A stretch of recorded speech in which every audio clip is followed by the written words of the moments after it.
Good evening. Oh, we need that. Good evening and welcome to the March 3rd, 2025 meeting of the City of Summit Zoning Board of Adjustment. My name is Miriam Zahn and I'm the Vice Chairperson of the Zoning Board, filling in for our Chairman, Scott Likas. Please rise and join us in the Pledge of Allegiance. Pledge allegiance to the flag of the United States of America and to the republic for which it stands, one nation, under God, indivisible, with liberty and justice for all. Thank you. In accordance with New Jersey Statute 10:4-10, adequate notice of this meeting has been provided to a newspaper of record and has been posted here in City Hall. This meeting is a judicial proceeding. Any questions or comments must be limited to the issues that are relevant to what the board may legally consider in reaching a decision, and decorum appropriate to a judicial hearing must be maintained at all times. For the benefit of the interested public, this meeting is being live streamed to the city's YouTube page and also broadcast on Summit's government channel, which is Comcast Channel 34 and Verizon Channel 30. A transcript of this meeting is also being taken using the video and audio, so we need all speakers to utilize one of the microphones in the room.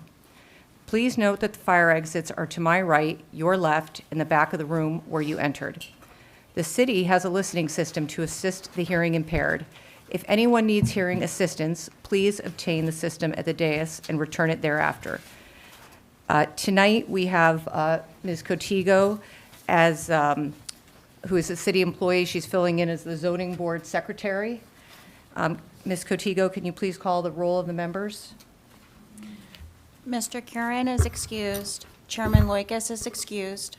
Mr. Millay is expected, but however not present at this time. Mr. Nelson? Here. Mr. Steiner? Here. Mr. Yuko? Oh, Mr. Yuko is excused. Vice Chair Zahn?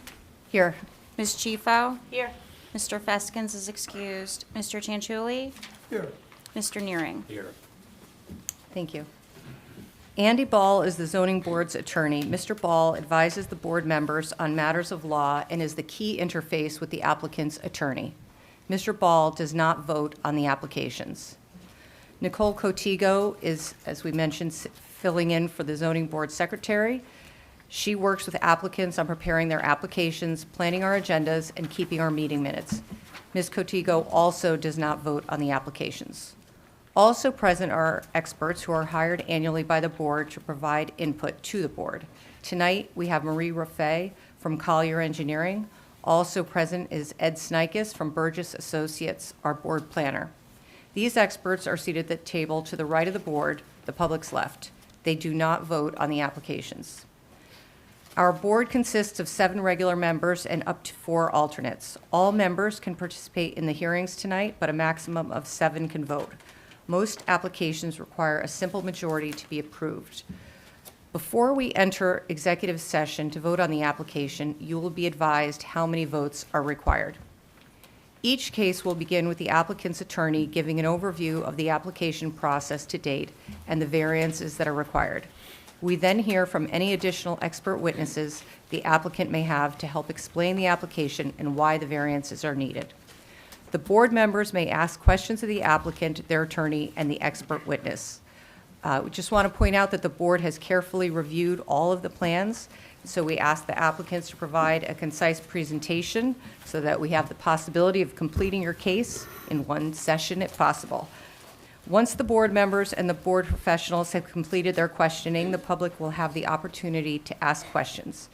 This is not the time to tell us what you think about the case. That opportunity comes at the end of the hearing. Please be careful as to how you phrase your questions. They should not be preceded with a statement about the case, but should be a direct question to the witness. Also, before you ask your questions, please clearly state your name, spell your last name, and provide your address. It is important that our court reporter be able to keep a clear and accurate public record. After all witnesses have been heard, members of the audience will have their second opportunity to speak, and at that time you may express your opinion, positive or negative, about the application. Then the public hearing is closed, and we enter into executive session where the board members discuss the case and vote. You will be able to listen to our executive session, but you will not normally be able to participate in our discussion. The city zoning officer has asked that we remind all applicants that they must carefully read the resolution that documents the zoning board's decision and to pay particular attention to the conditions contained in the resolution. For example, if a landscaping plan is required, you must obtain one and submit it to John Linson, the city forester. If a grading plan is required, you must have one prepared by a civil engineer and submit 3 copies along with the application fee to the city's engineering division. Failure to satisfy all conditions in a resolution will result in a delay in approving your application, as it will cause extra work for city zoning staff. The resolutions documenting the board's decision will normally be available 1 month after we decide the case. And we'll begin this evening just to hear representatives from each of the cases, to hear how long you believe your testimony will be. 27 Edgar, I think we believe that's going to be more than 30 minutes, so. Yes, sure. Okay. 49 Tulip, do we have a representative from 49 Tulip Street? Yes, we'll be able to do it within half an hour. Okay. And 67 Dale Drive?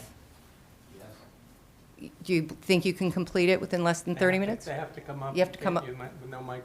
Okay. Oh, sorry. Yes. Come to the microphone. Oh, sure. Yes. I am the architect. You'll be able to complete Yeah, it in less than absolutely. 30 minutes? Thank you. Thank you. And 6 Llewellyn Road? Yes.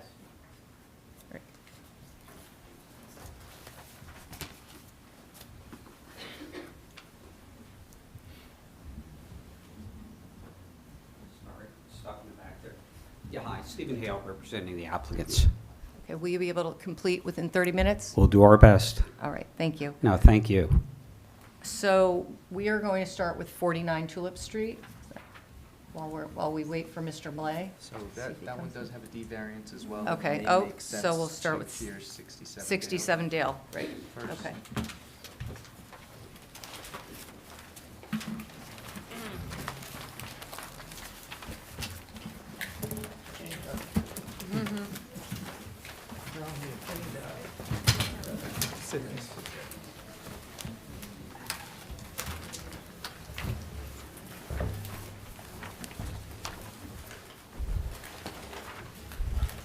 So we'll swear the applicants in first. If you could each raise your right hand.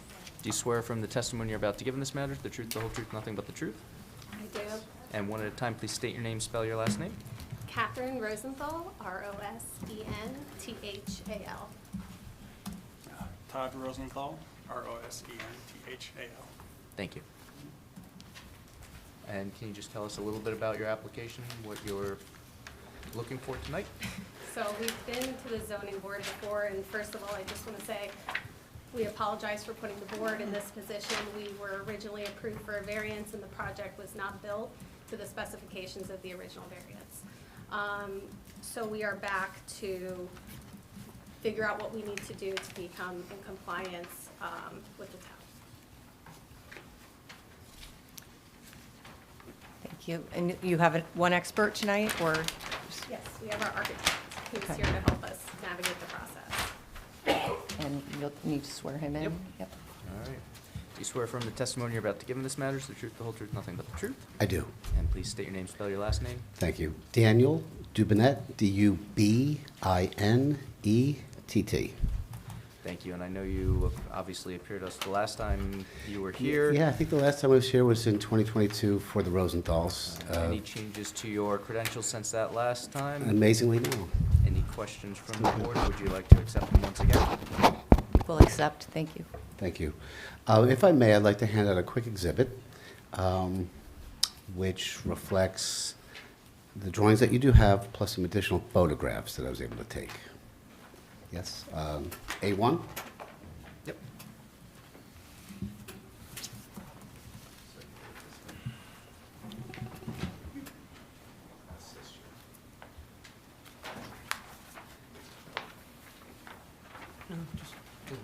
Just, we'll pass it. We can get started. Thank you.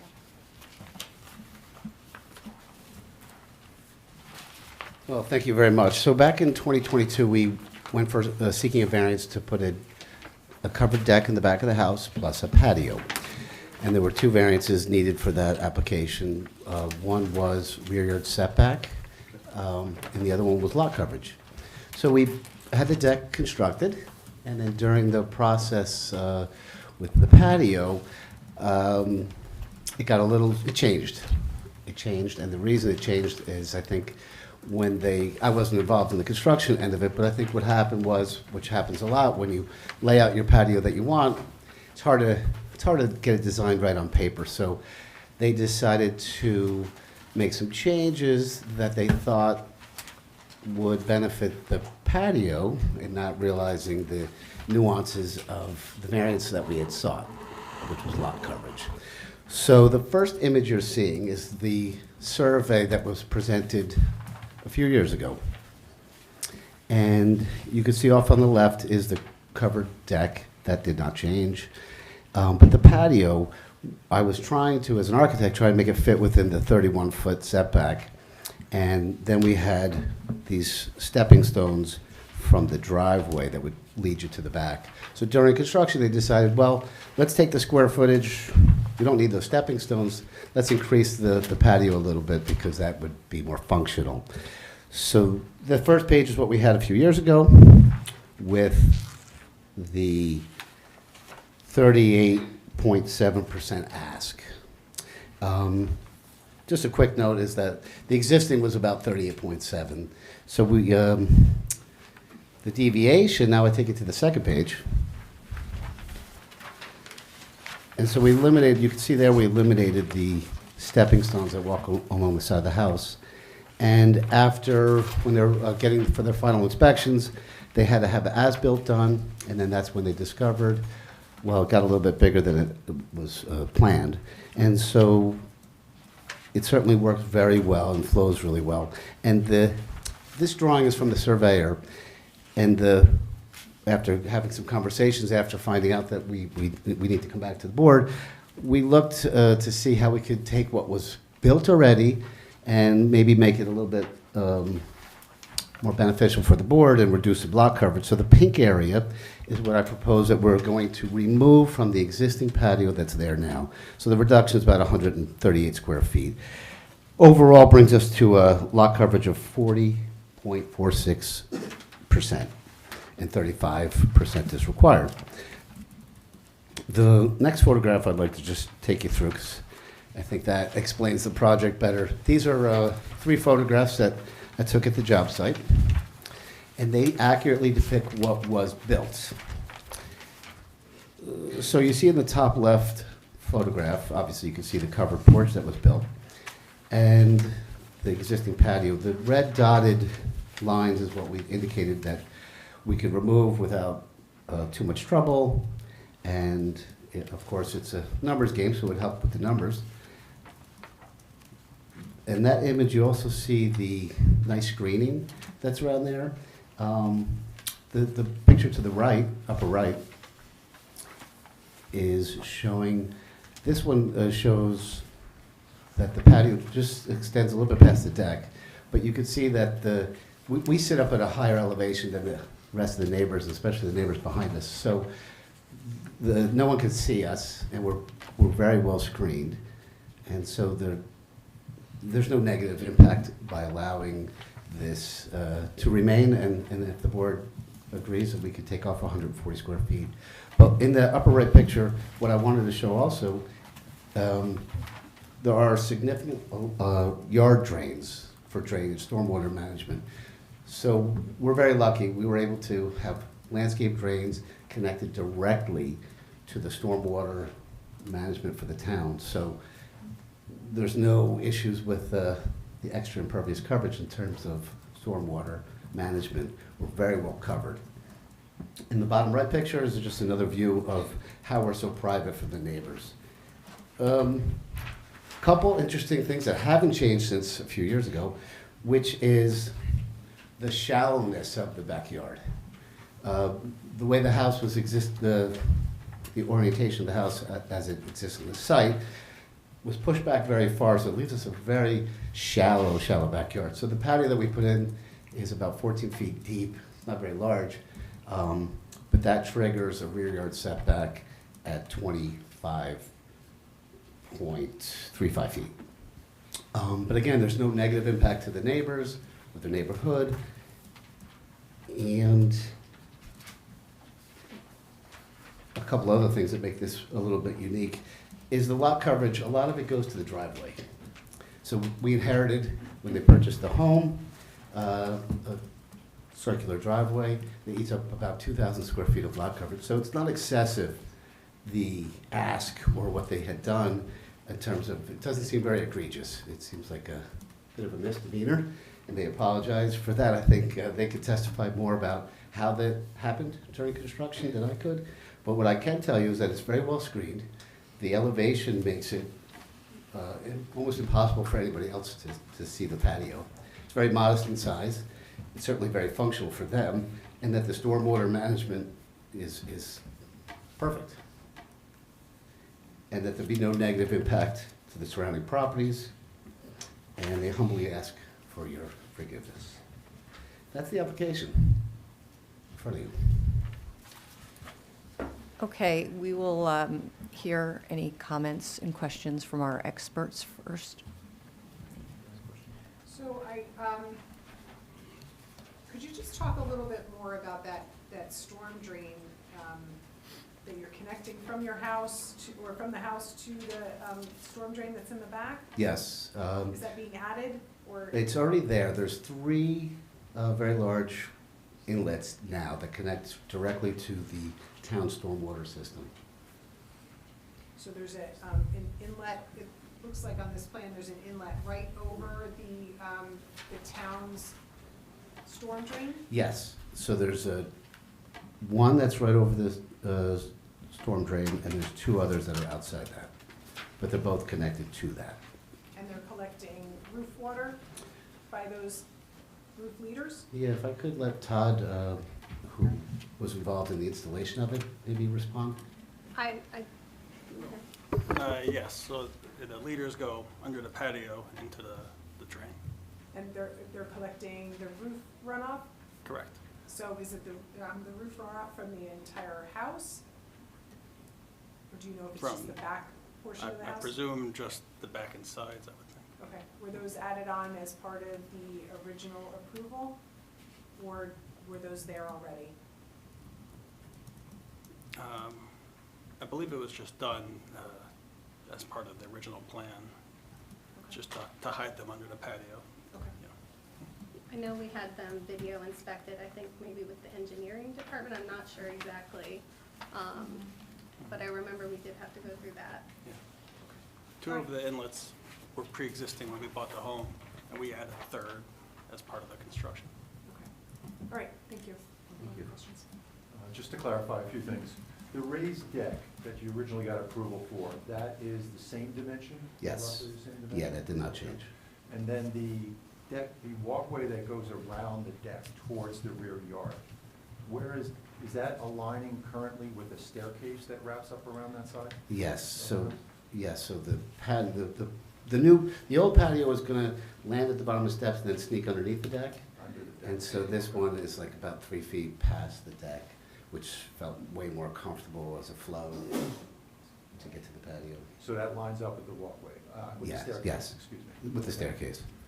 The other walkways that are being reduced, that are off on the right-hand side, or I guess the easterly side of the property, what is the minimum dimension that you have that you're going to remain with for this new alignment? Yeah, so coming out of the house, there's two points of egress. So we figured, you can see in the photograph, it's about 4.5. We're gonna take it to 3.5 feet wide. 3.5? Yeah. Okay, I just wanted to make sure that was on the record. Yes.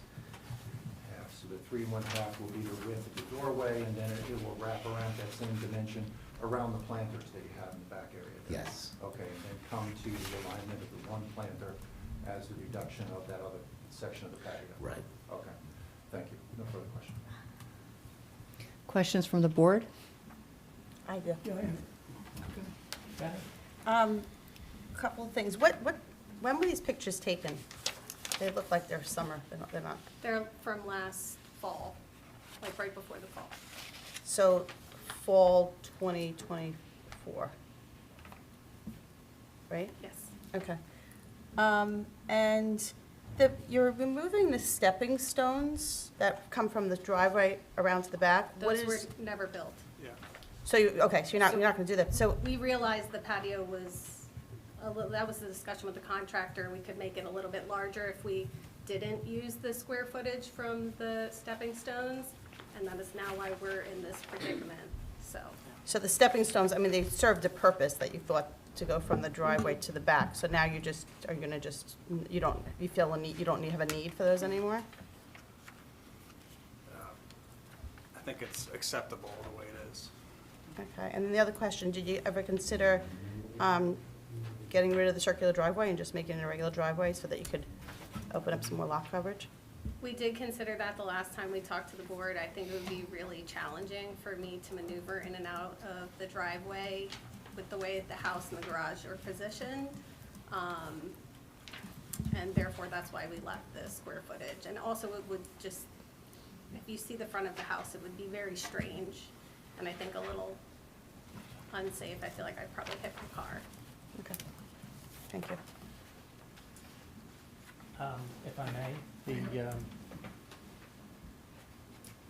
what is the number of, you've given us statistics on if you remove it. If you leave it where it is, Yes, what are our numbers? thank you. If we leave it, we're at 41.36%, which we would love to do, but I figured Versus what? versus 40.46. It was a reduction of 138. 138 square feet, because I think we have to look at this as if you had come to us, Yes, would we have approved it in 2022 the way it got built? Much more than we, taking stuff, sometimes taking stuff out isn't as good as leaving it where it is. I would wonder whether or not it would be appropriate to, especially as we don't know how this drainage is all working, if we retain drainage control for a period of time, so that if indeed there was a problem down the road with one of your neighbors, that this could be something that they would have recourse for. Is that something that might be appropriate? I'd ask our consultants if that works. Yeah, in fact, that's why I was trying to ask testimony about how those drains came to be there. And it looks like they were added in later on, so they already did an improvement on the improved lot coverage. But did the city So- approve it getting put into their drains? That was You know, that I kind can't of gonna be tell. my Yes. question, like, I can't answer that, and then maybe that would be something that the But I applicant think would know. maintaining jurisdiction over it for a period of time would deal with that.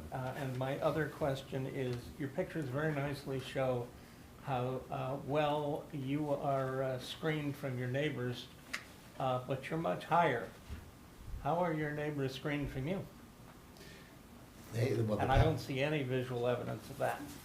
well, the neighbor. And did you talk to your neighbors, and did we hear from them, and what kind of testimony would they be giving, and are any of them here tonight?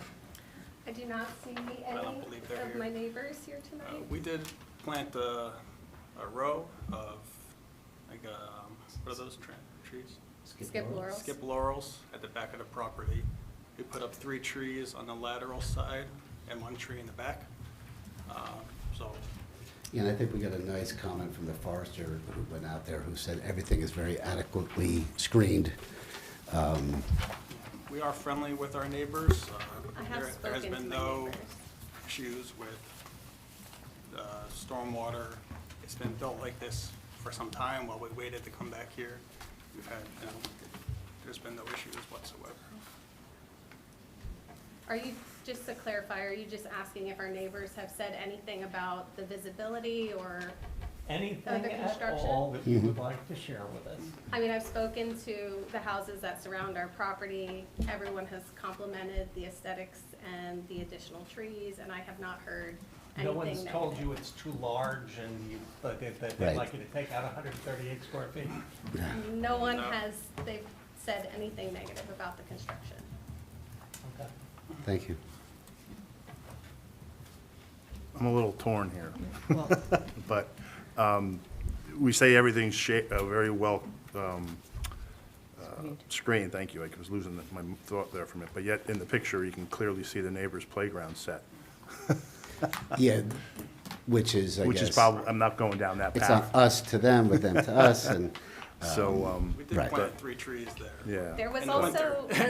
also already a deck before we built this patio that had the same visibility as the patio that we built. It is a little bit larger. And we did put up trees, which right now, obviously, they don't go to the top of the deck. But that neighbor in particular, I'm very friendly with her. She has complimented the deck. She has been over on the deck and has not expressed any concerns about visibility from her side. and one thing we did do, just as a design feature, at the lower portion of the deck, the privacy screen, Yeah. which is pretty, but it also provides the privacy. It's that white fence, the slat wall.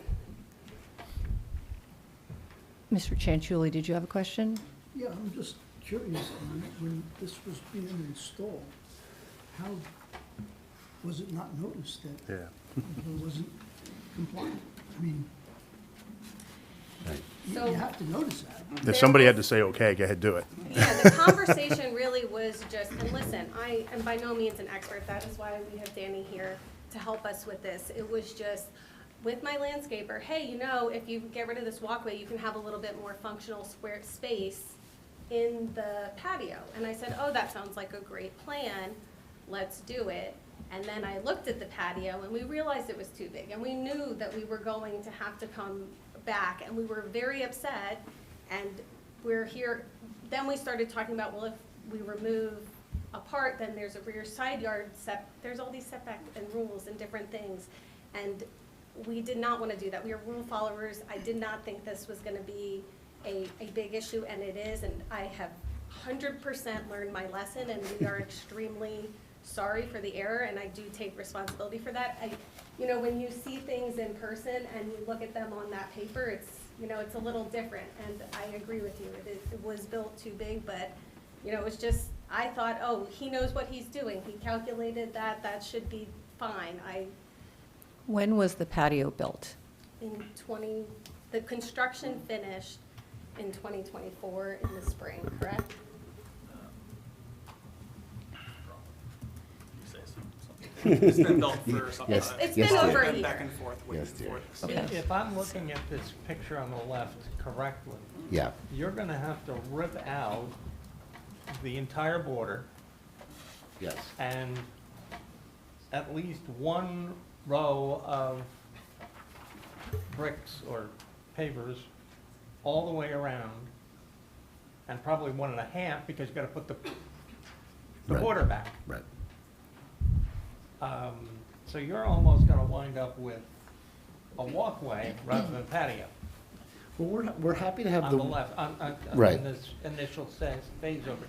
Yeah, in the upper left, I think there's no expectation that's entertaining space. It was just a generous, wide walkway that we would be happy to, if it helped mitigate things, to do that. If I definitely, as an architect, I see no negative impact by leaving it or change, but to kind of bend the knee, that seems like a thing. But I'd be happy to leave it. I What's have your- 2 questions. One is, you did have to get a D variance in 2022, correct? So you knew what the... D? A D? Right? No. For the, or, no, sorry, C variance. You had to get a C. variance for the setback and the lot coverage. So you Yes. did know what the process was to get approval, and you built the bigger patio anyway. Okay, so I just kind of want to say that to me, that's something that really needs to be highlighted, because it would be one thing if you didn't know and oops, it was an accident, but you were very close to the situation. Yeah, but I Um, didn't know how it was gonna be impacted, and for that I knew that there was impervious coverage, And I didn't, at the end of the day, it is 100% my fault, so I will, And yes. the second question, and I don't think we have clarity on this, is that third storm drain that was put in, is that something that you guys put in to help your yard drain? Because typically, we don't get to connect to the city storm sewer without, we have to do our own stormwater management, like, on site. So I'm just wondering about the permitting for that. The landscaper did that as part of the retaining wall that was done earlier. Okay. But Yeah, that I was think it just- permitted and Yeah, inspected. That was a That prior was thing. done in 2020. The third drain. Yes. Two were existing when we purchased the property, one was added. Is that the same landscaper that did the patio? It is. Yes, we're not thrilled with, Probably will not be using it. yes. But you do have a permit for that, a stormwater permit for that? Because we don't have any, I don't think we have any. We permitted the retaining wall.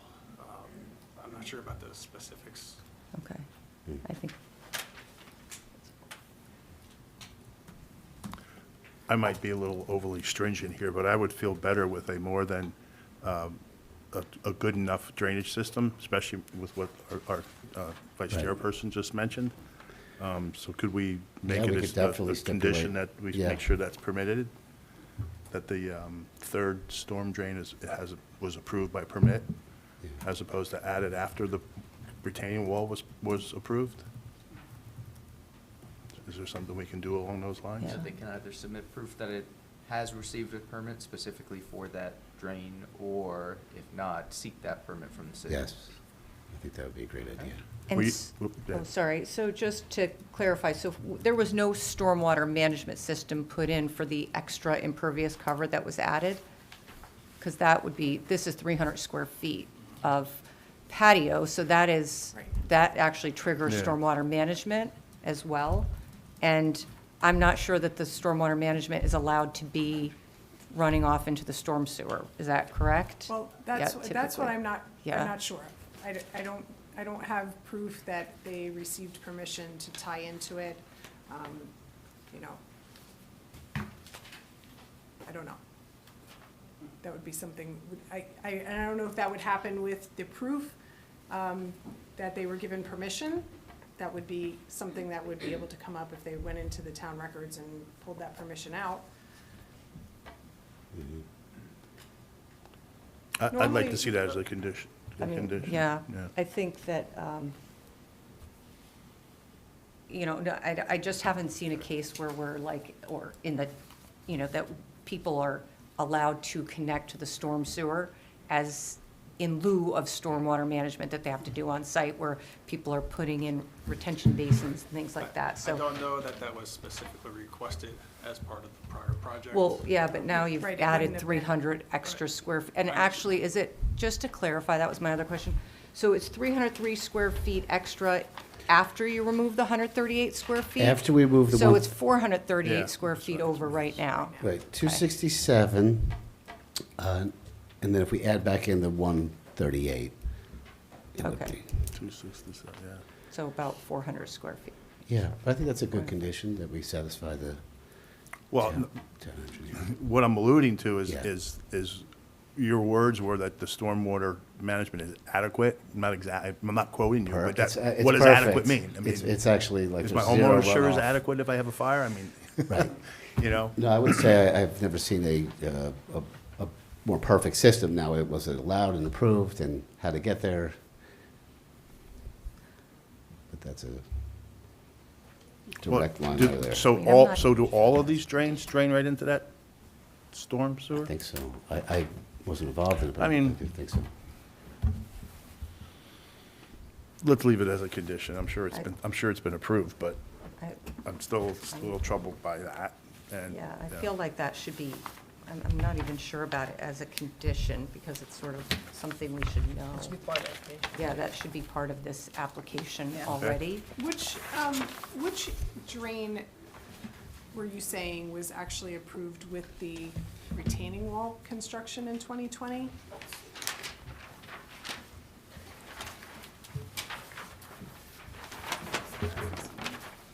Isn't there a Those two are pre-existing, and this one was the one that was added. These other ones must have been there for decades. So it's by, it looks like a fence? Inlet there. Oh, the one that says backyard drain or this? Oh. He's motioning to the drain that's next to the fence on the right-hand side. The other two drains must have been there for many, many years. Okay.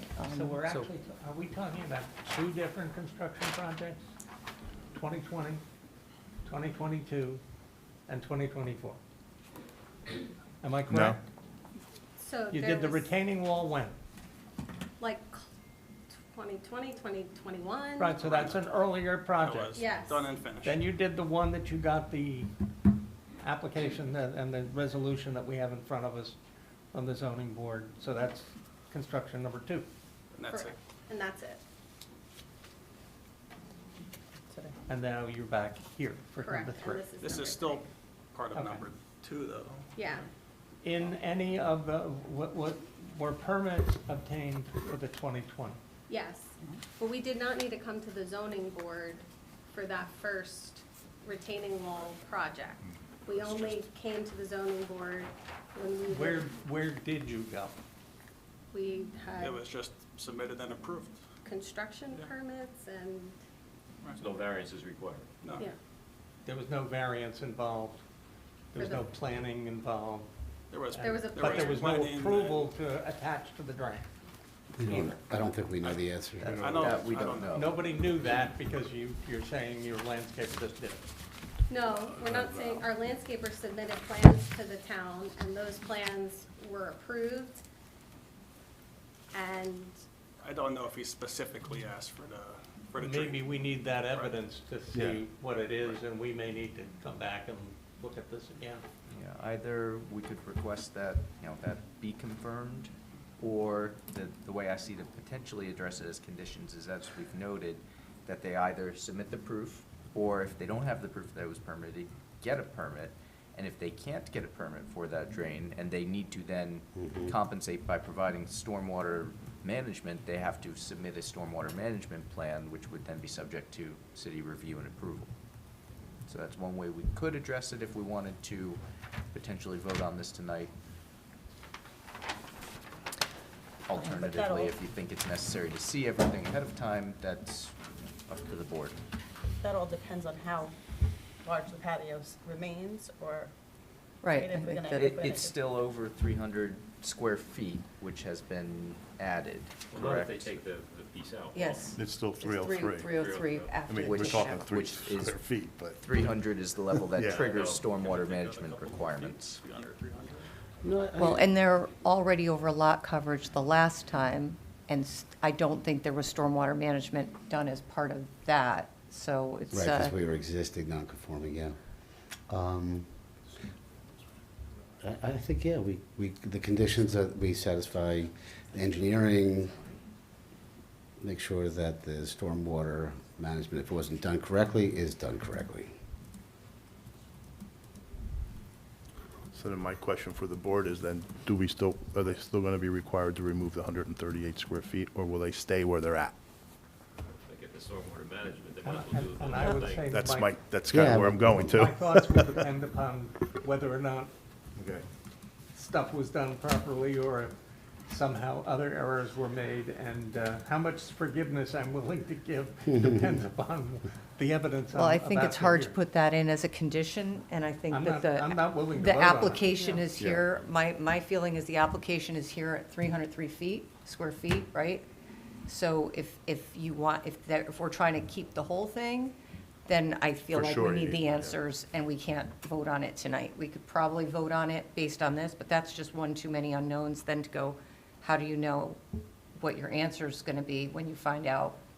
If your answer changes based on 400 square feet or 300 square feet, then I don't think we can vote on it.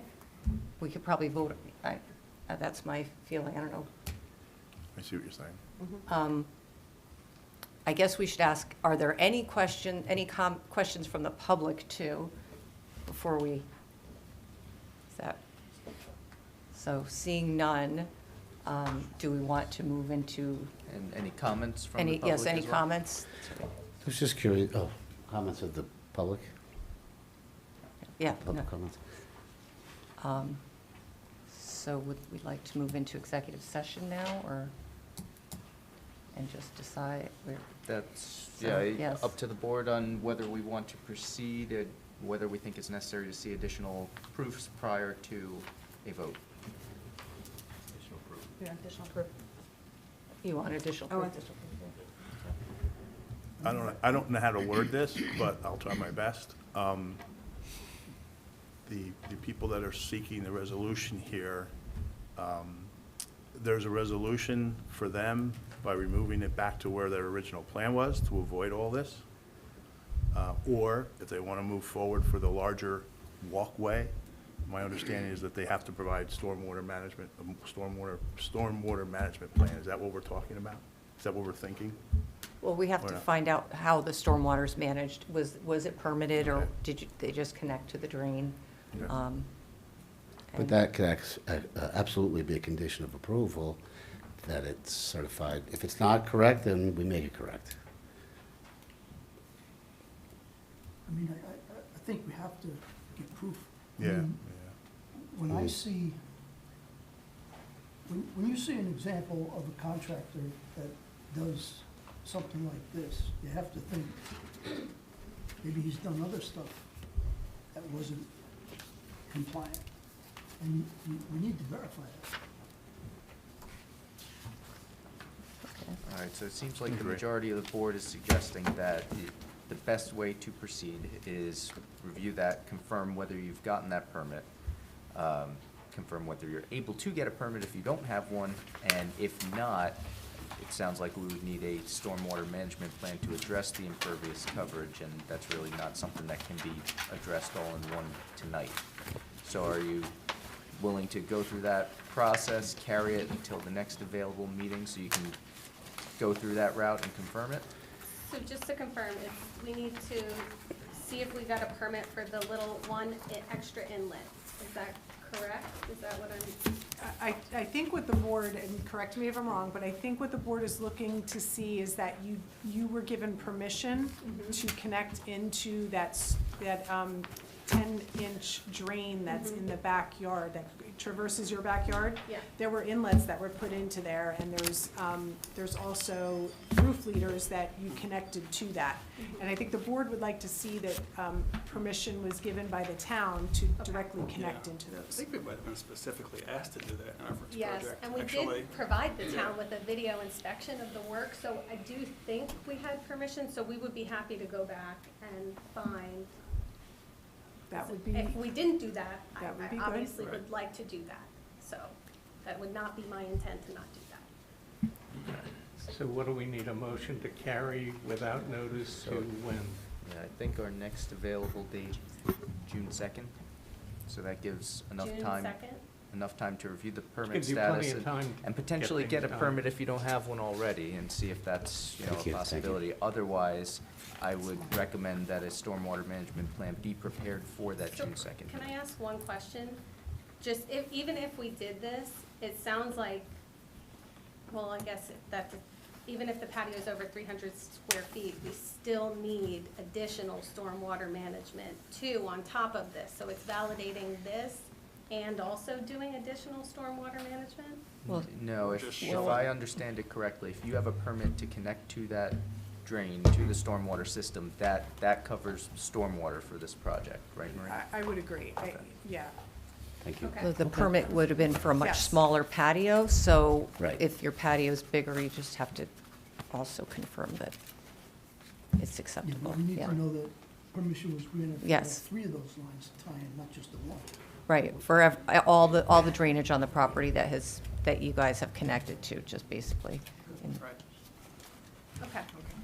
All right, so just to clarify then, when, no additional notice for the next meeting, June 2nd is the next available date, and you're waiving the board's timeframe to act in this matter? Yes. Yes. Okay. So moved. Thank you, everybody. Thank you. Hang on, we need a Just a second? Second. I'll second it.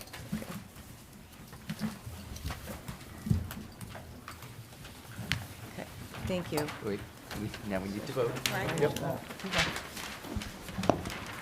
Mr. Roy's not here. Mr. Nelson? Yes. Mr. Steiner? Yes. Ms. Chifo? Yes. Mr. Tanchuli? Yes. Mr. Neering? Yes. Vice Chair Zahn? Yes. Okay, and Mr. Malay is not here this evening. We have noticed, so we will proceed with the testimony for 27 Edgar. Is that correct? That's the plan? And then we'll plan on voting at the next meeting? Is that? That'll be up to the applicant Yeah. on, once we get through the testimony, it's their Okay. option to, because there's only 6 voting members and 5 are required to approve a D variance, they will tell us whether they want to proceed with deliberations at that point or carry till the next meeting when it's, a full membership of the board. Yes, Mr. Ball, that's correct. James First, on behalf of the applicant, Chairwoman. As described, we would like to proceed tonight, proceed before the 6 members present. I recognize 5 of the faces. I don't think I recognize yours. Hello, I'm Jim First. Good evening, nice to meet you. We'll proceed with the testimony, and then at the conclusion of that, I'll just consult with my client as to whether or not we would like the board to go into executive session this evening, or we would like to refrain from that, have Mr. Malay review the video, and then come back next meeting for the vote. My plan this evening, Chairwoman, since it has been quite some time, we were here in December, so my thought would be to quickly summarize our case. Mr. Clark had completed his testimony previously, but I wanted him to just give a quick summary of his testimony to remind the board about the application. And then we would have 2 additional witnesses. We would have our architect, and then we would have Mr. Seckler, our planner. If you recall, Chairwoman, the application is a single lot in the R15 zone. It is about 16,000 square feet of a lot. As your ordinance allows, the proposal before the board is for a 3-unit townhome. That is an allowable use. The issue and the reasons that we are here are because of our setbacks, and it's an odd-shaped lot, but the reality is what it is a density question, and the density in this particular circumstance presents us with the D variance. What's unique, and you'll hear Mr. Seckler talk about that, is that if we were to reconfigure this not as 3 townhomes set next to each other, but as an apartment complex, where we had it as an apartment, we would not be here before a D variance. We would still need the bulk variances and the setback issues, but just an interesting nuance in your ordinance. The ordinance would actually prefer this to be an apartment building as opposed to 3 townhouses, which the applicant has chosen not to do. So I think it's important. There were also some concessions made, and I know there was a question from someone about what was going to happen with the neighbor. Mr. Caparola, the principal of the owner, had met on numerous occasions with the neighbor to the right of the property, whose driveway encroached upon our lot. There was a presentation made to him, some back and forth. There's actually a formal presentation which Mr. Caparola agreed to, signed, so that we would be able to allow that owner to have a full driveway that would park 2 cars and no longer have the need on our lot. I know the neighbor to the left also was concerned about drainage. So if you recall, we conceded that the town would maintain stormwater jurisdiction for a period of 2 years. I know some of the board members also had concerns about the location of the trash enclosure and the manner in which recycling would go out. There will be one change in that regard, which I'll address. So that's just a brief summary to get everybody back to recalling before the holidays. I know Mr. Clark had previously been sworn. He was admitted as an expert. I can go through his credentials again and have him re-sworn if that's necessary, No Chairwoman. need, he remains sworn and under oath. Great. Mr. Clark, if you would please summarize for us what the application is about. I don't think we need to go through topographical things. Let's just get everybody back then in the view of what our application is.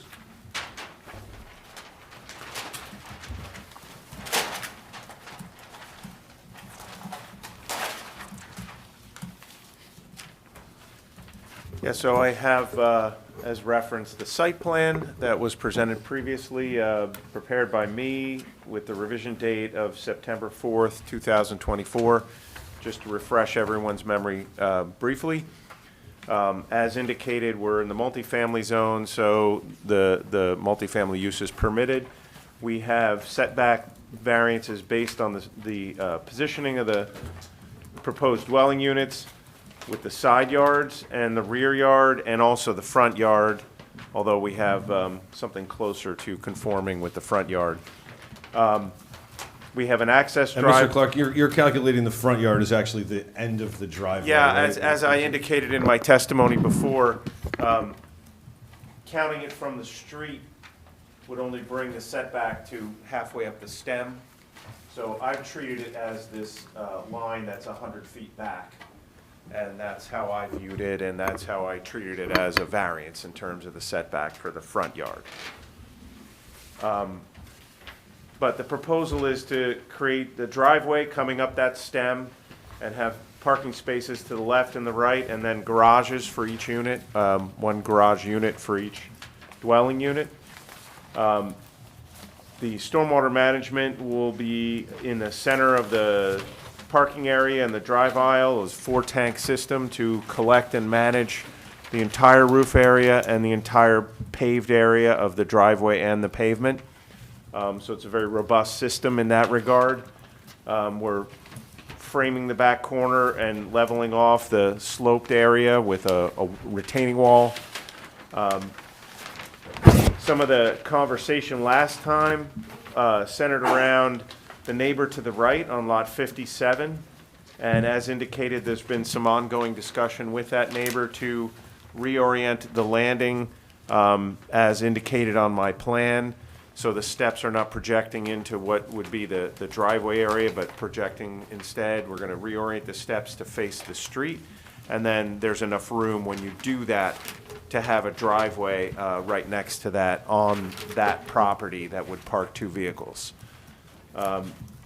Another point of discussion was the garbage and recycling, and I think one of the recommendations or questions, suggestions from the board at the time was, would it be possible to relocate the AC units on the 2 left units? The one on the right is already on the side, and perhaps have some accommodation for recycling and garbage cans in those areas.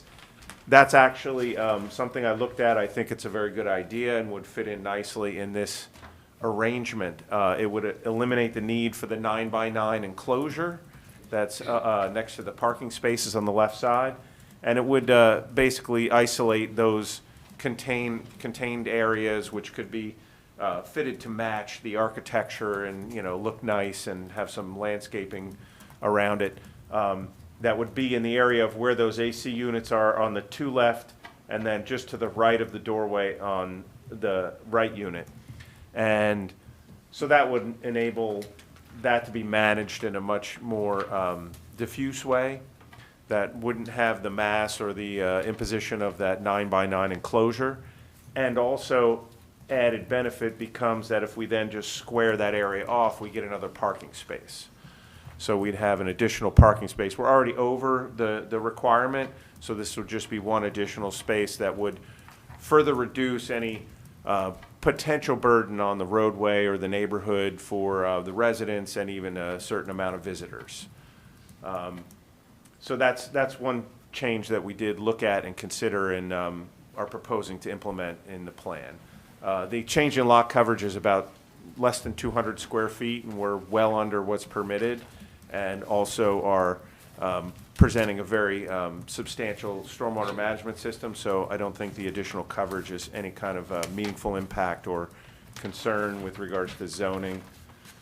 And that summarizes the top level, you know, application, and I just wanted to bring us all back onto the same page and make sure we sort of remembered, being a few months ago, where we're at. We also did agree to the condition to submit a landscaping plan to Mr. Linson, if approved, for his review and approval following the application process. And Mr. Clark, I think there was testimony previously, assuming we didn't ask for any variances, could we build something on this lot of any kind of substantial nature that would fit the neighborhood? No, not with the assigned setbacks would create a building envelope that's so shallow that you couldn't actually put a meaningful structure aside from like a shed or small garage maybe. Thank you.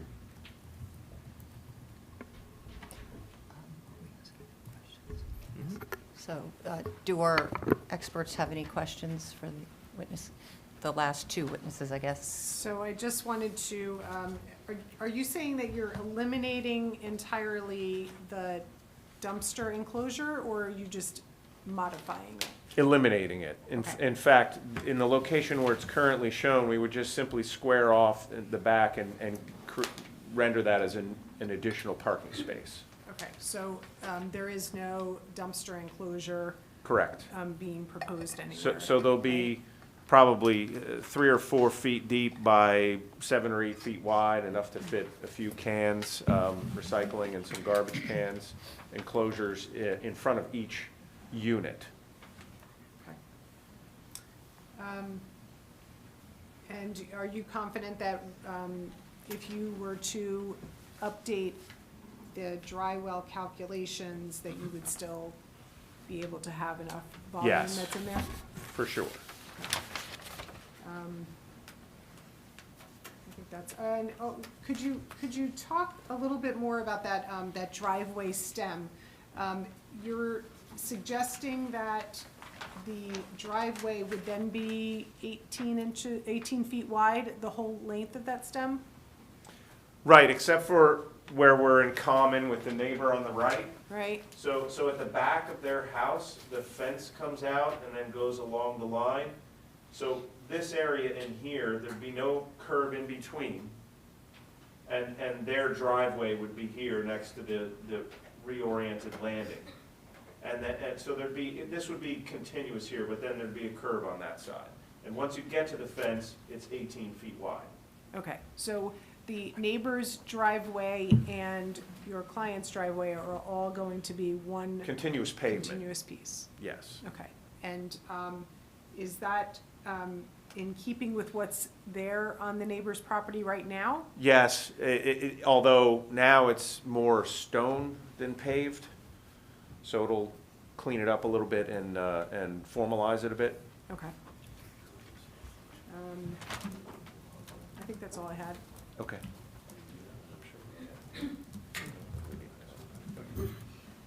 I just want to make sure you're finished. I have a few questions.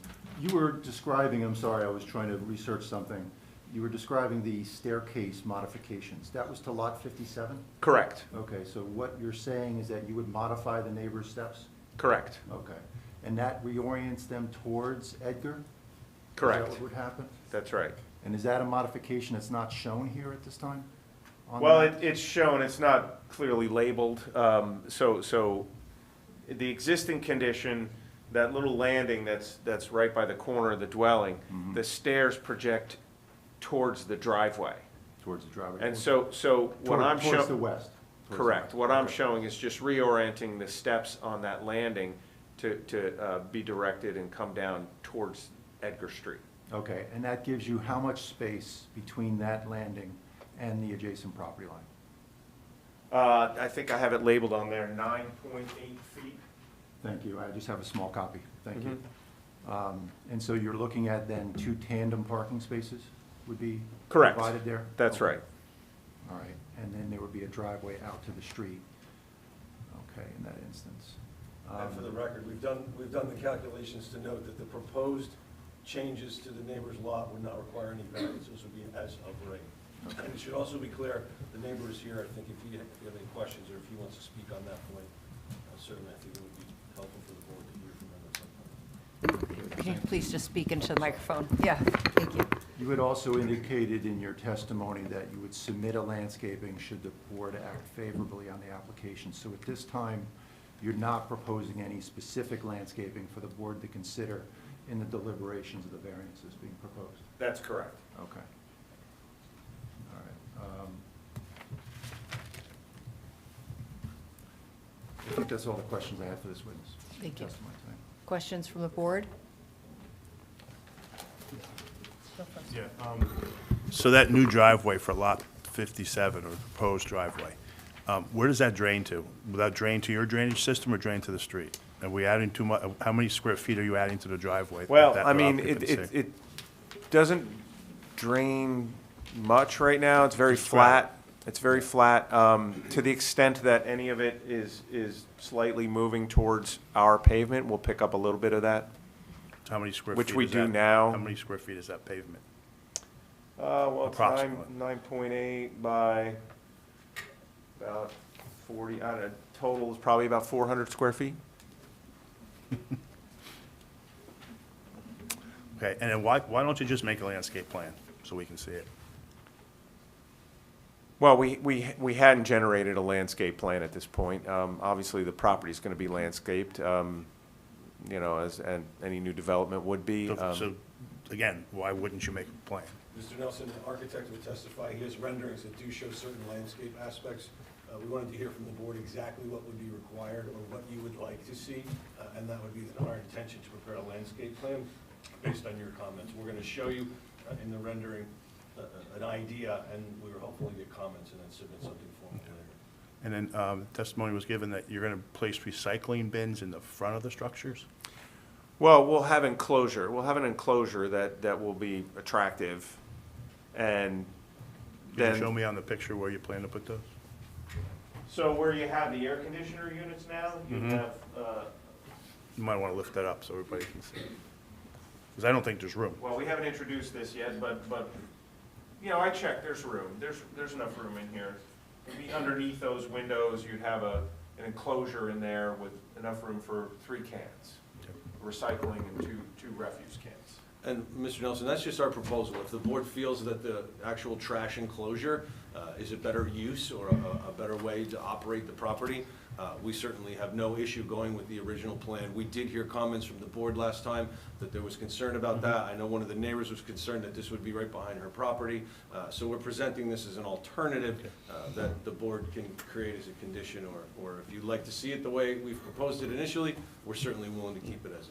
And I don't know if you can answer this question or not, but in your provided photo, isn't there requirements for HVAC units to be so many feet from a window? And that might not be your purview, but Well, I've never heard of that with regards to air Condensers. conditioner units. I do know there is a requirement for emergency generators have to be at least 4 or 5 feet away from any opening or window opening or doorway. So that's a little bit okay. different. Yeah, I could be wrong. Yeah. I know it has to be. I know the condenser has to be so far from the structure. People often don't like to have them outside their windows, but Well, that's more yeah, preference than code requirement. Okay, thank you. I have 2 questions. You mentioned that even if you built on this property without, and to build on this property without needing any variances, you'd only be able to build a shed. So even if you took the footprint of the house that was on the property and rebuilt that, you're saying that? Yeah, it's not, it would still be non-conforming with regards to at least the front and rear setbacks. Okay, but obviously not the bulk. I'm sure you're aware that how our recycling and garbage works in Summit. The garbage men go to the back, pick up the Right. garbage pails. Recycling pails, everybody at least has one, so 3 units, 3 pails, 1 driveway. How is that going to work on recycling day? Where are the garbage pails going to be, the recycling pails? Well, I'm sure they'll place them right next to the driveway at the end, as most people do. There's going to be 3 pails, so then cars are going to be pulling in and out of the driveway and... Well, we're not going to put them in the driveway. We'll No, put them but I'm right saying next is to the on driveway. recycling day, you have to bring them out. That's right. So there'll be, have you thought about that? Like right now, if there was 1 house, it's 1 pail. It's gonna be 3 pails, at least 3 pails, cardboard, everything else. Is there enough room to have those pails and the cardboard and et cetera? And for Yeah, I mean, people it's to about use the, 6 feet, you know. We did the calculation, so your average trash can is gonna be, or 24 recycling- inches or less. Yeah, or even if it's 3 feet, if the exit to the driveway apron is 18 feet, if we have them stacked tandem at the end of the driveway, I can still have full ingress and egress, because I still have 15 feet of a driveway to drive out and back onto the property. So the theory would be that they would be at the end of the driveway, stacked tandem, so that the recycling men or women could come, take them, and then the homeowners would bring them back to their lot. and the homeowners, this would be part of the HOA in their packet that this is how recycling must be done. I mean. Yeah, I mean, that's how recycling works in Summit, so, you know. No, we don't in have terms an of, exception for that. keeping them in that line so that they're not Yeah, blowing all of over the course. street. Okay. Thank you. Yeah, I have a question. I mean, the last time this came up, there was a room, and there's a room full of people here now that live on that street. Was there any attempt to get any feedback from the neighbors on this project that you're building? Mr. Cinciulli, I can state for you that Mr. Caparola, who... No, I'm not talking about one, I'm talking about the whole, I mean, the whole street is here. And have you weighed any of their feedback on what they think about the project? Well, they didn't specifically state at the last meeting what they talked about. I know that Mr. No, I'm asking Caparola, you if you- Mr. Cinciulli, the principal met with both of the neighbors who are on each side of the driveway. He did not go and have an additional meeting with additional neighbors, or he maybe attempted to meet with that neighbor, I'm not sure. The neighbor with the driveway, he met with him on several occasions, including this So you- past Saturday, so you- presented a formal So proposal. you basically only went to two neighbors and disregarded the rest of the street? It would be very odd to have an outreach meeting where we would invite the neighbors to some kind of Yeah, meeting. but when you have that many to discuss it. We people have in them all the opposition time. to it. That So the happens answer is in no, town all Mr. the time. Cinciulli. We did not do that. Okay. Understood. Any other questions from the board? I just need something refreshed from my memory. I know last meeting, I think I asked about sprinklers. Is the building's fully sprinklered? We will agree to that as a condition, yes, Mr. Nelson. So I have one question, and this might be, Mr. Schneikes might be able to clarify, but you had mentioned that if you had built a 3-unit apartment building, you wouldn't be here for the variance if it was like a tower? Is Mr. that? Seckler will speak to that. There would not be a density variance, because the Okay, but density the allowed for an variance would apartment go. building is different than townhouse-style Okay, so the, units. the You'd still have you'd you'd still have variances. We would still have the issue that we would be able to build about something the size of this table because of the setbacks. But if it were to be an apartment proposal, that would then alleviate the need for the D variance. Mr. Seckler has So prepared that to there will speak be to that testimony very, related to very that. in-depth. Okay. Yes, So Chairman. out of the 5 variances you're looking for, there would only be 4? Right. Yeah. The D Okay. variance would go away. The density would go away. So we'd still be going through the. We would still be here, yes, Mr. Steiner, Okay. absolutely, yeah. And again, remember, based on Mr. Clark's testimony, no matter what we propose, we would be here. No matter what we propose, we would be here. Yeah, if you proposed a single family, you'd still have setback variances. Okay. Just another question, if I could. Yes. Came up from the testimony. I just wanted, I was not at the last hearing, but I believe, is the architect going to cover lighting? Yes. Okay. As far as fencing is concerned, is there any fencing along the driveway being proposed? No. No, I couldn't quite tell from the details. Okay. There's an existing fence, as I indicated, on the right side, that's it's like a vinyl fence. Towards the rear? Privacy vinyl fence. Mhm. Yeah, it starts about halfway up that stem. Right. And then frames the backyard of lot 57. But nothing on the westerly side? No, the westerly side, as indicated on the survey, there's again, starting about halfway up the stem, there's a substantial screening with arborvitaes that frames their backyard. Thank you. Okay, so we're going to open it up for questions from the public for just these 2 witnesses, keeping in mind 2 things, please. 1, only questions.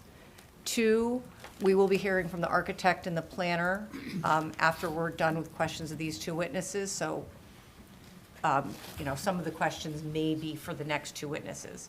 Just a clarification, counsel is not a witness, it's only for Mr. Clark at this point. Yeah, okay. So any questions from the public? Hi, I'm Jessica Gutman, G-U-T-T-M-A-N, 29 Edgar Street, directly in front of this property. There are a few things I'd like to ask about. One is, are you aware those arborvitaes are on my property? Yes. And those arborvitaes are not meant as a buffer for whatever property ends up going behind my property. If I decide to lift up those trees, if your parking lot does something to harm my trees, I am under no obligation to replant trees. I'm under no obligation to spend money to protect your buffer zone. And nobody has gone to me to ask if I want fencing or screening or discuss any problems I might have with having 3 structures directly behind my property, along with a parking lot. I appreciate that you might move the garbage, but it is still considerably more garbage. I'm sure, sorry, that's a statement, but the fact that you're using, Can you make it a question? yeah, I want to know if you're aware that the vegetation is mine. Yes. It's a buffer zone that isn't necessarily usable for somebody else's property. Are you aware that nobody has discussed screening with me, the property owner, or tried to make this any nicer, considering I have a child who lives there, plays in the Just backyard? please keep in mind this is questions only. Your comments about the application will be heard later in Okay. the hearing. Also, are you aware of the historical context of the property and why it is only a single-family dwelling in that envelope? Because I'm we not can aware of discuss at that some history. point. I'm happy to discuss that when there's time for us to do Okay, it. that'll be in comments. Yeah. Thank you. Any other questions from the public for these 2 witnesses? One witness. Oh, 1 witness, sorry, 1 witness. Clarify, no? Okay, seeing none, we'll move on to, oh, 1 more, okay.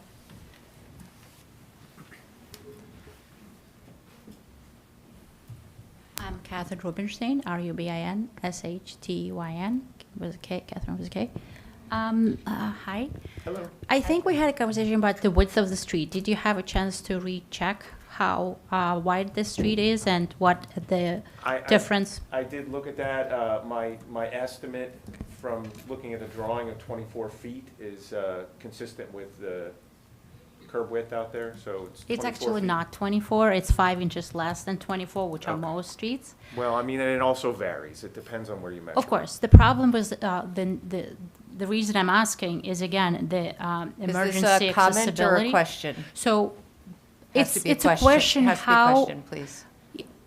I'm trying to understand if there is emergency on the street, the width of the street doesn't really allow much of the traffic.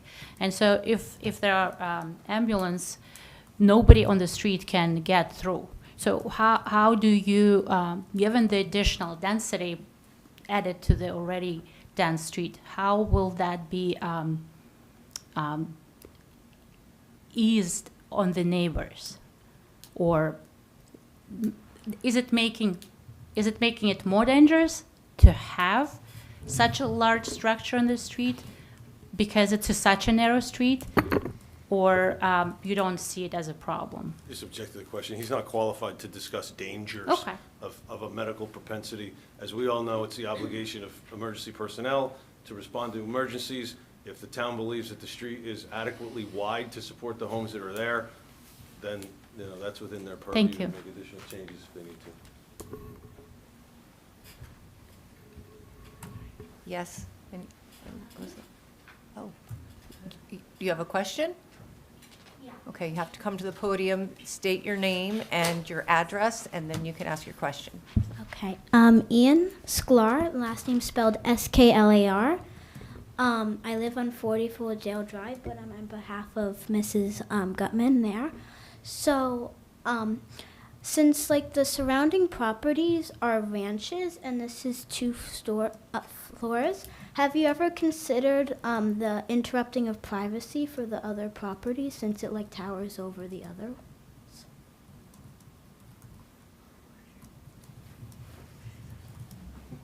Well, not really. In my opinion, it's not towering over other properties.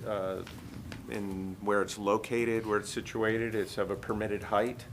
Most of the dwellings on the street are in fact 2-story dwellings. There are some ranches that are farther down in the 1 family, but most of them are not. But the surroundings are 1 story. The closest surroundings.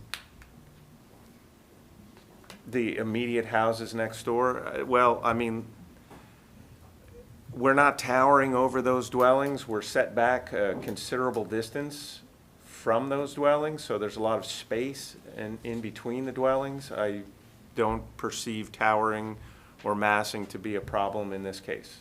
Okay, thank you for your time. Thank you.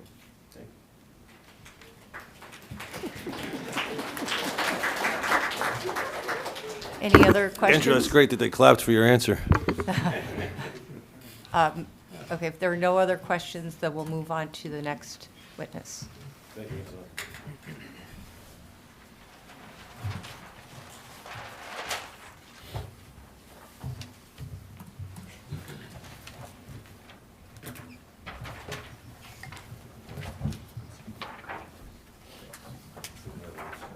All right, I'll swear you in while we're passing that out. If you raise your right hand, do you swear from the testimony you're about to give in this matter is the truth, the whole truth, nothing but the truth? I do. Please state your name, spell your last name. My name is Hekjian. Last name is spelled Ekshian. What's your first name, please? Hike, Hayk. Thank you. And can you briefly describe your background and experience for the board? I'm a licensed architect in the state of New Jersey. I graduated from NJIT. Please just make sure you're speaking into the microphone, Yes. please. I graduated from NJIT with a bachelor's of architecture.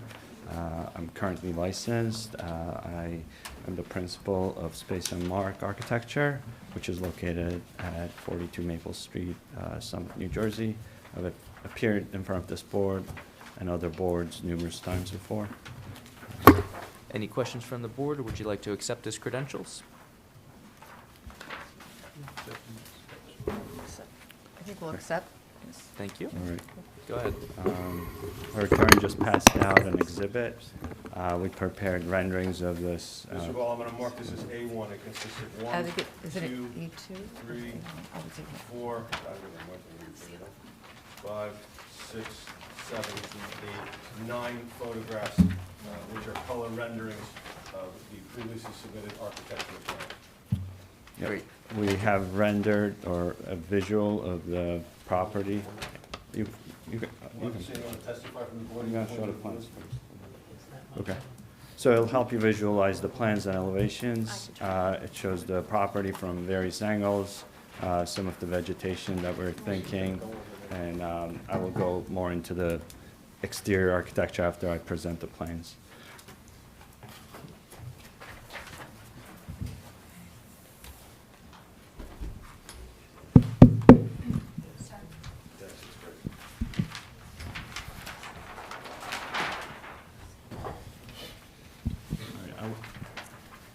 What? It's on, you just have to hold it up close. All right. I'd like to start with the first floor plan, page A2. We're proposing 3 townhouses. Each one is similar to each other, and they're modest-sized homes. We're proposing a single-car garage that leads to a mud room and a powder room that's tucked away for privacy. And from there, you can enter your kitchen, put down your groceries, and the rest of the space is open concept living room, dining room area. The entrance is at the front. You come in, and there's a straight staircase that takes you up and down the house. Currently, the steps are encroaching into the single-car garage. I believe this is a variance item that was questioned. In my experience, I've designed garages that's 20 by 20 foot long, and 1 or 2 steps will not be a problem with the functionality of the garage. It does not require a railing or a guardrail, so it's very easily accessible from any direction. We also are proposing a EV charger, and that's another sustainable element for this home. Just to clarify, it was our intention to make them EV ready, but not actually to install the chargers as an obligation of the application. Yes, correct. And then I'll take you to the second floor.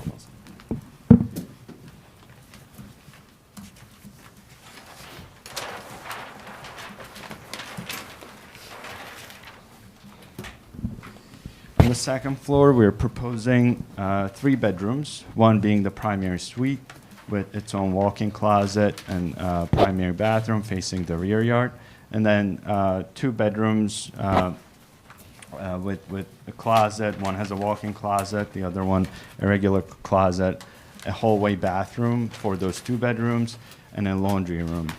And then we'll have an attic space, and I'll take you there.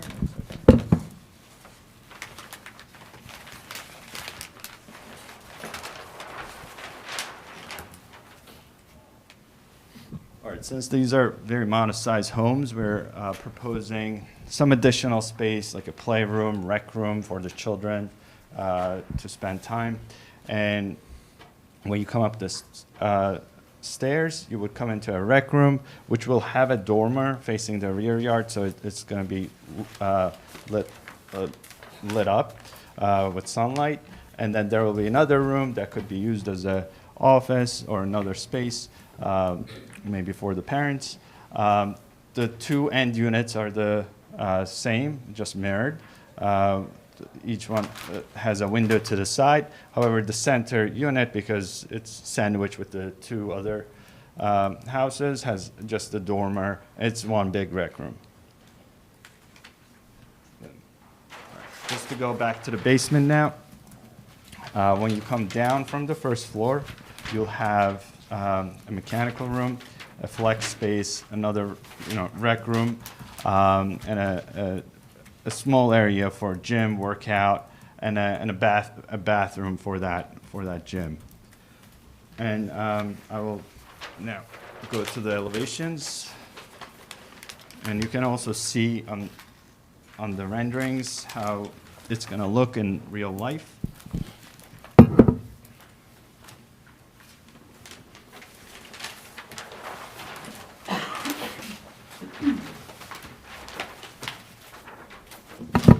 So what we're trying to do here is break up the facade. And there are other multifamily houses in the area. It's monolithic brick structures. We're trying to bring in more character that's to this area. And for that reason, we have pulled and pushed the houses, kind of working with the property lines that we have. And also we have brought in gable roofs, and kind of a rhythmic, in a rhythmic way, we have broken it down to seem like 3 small houses next to each other rather than one big apartment complex. And here you can see the colors that we are proposing, like white siding, and we're breaking that up with a gray siding in between.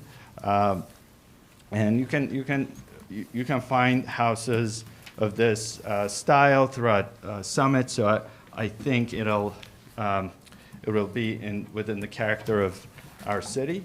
And you can see from the backyard, we kept it, even the backyard, there's some push and pull, and there's some interest in the architecture. And we separated the apartments with fencing to give them privacy, and place the condenser units in the front so that the noise wouldn't bother the occupants in the rear. And if you look through the renderings, you'll see some of the vegetations that we're thinking about. We're covering the condensers with boxwood bushes, hydrangeas, and on some of the renderings, you'll see some ornamental trees at the corners of the building, just to soften it up a little bit. In terms of lighting, we're proposing lighting on top of the garage, at the doorways, where it's required by code. We will provide lighting that is lit downwards and not to bother anybody else. And let me just also show you the rear elevations.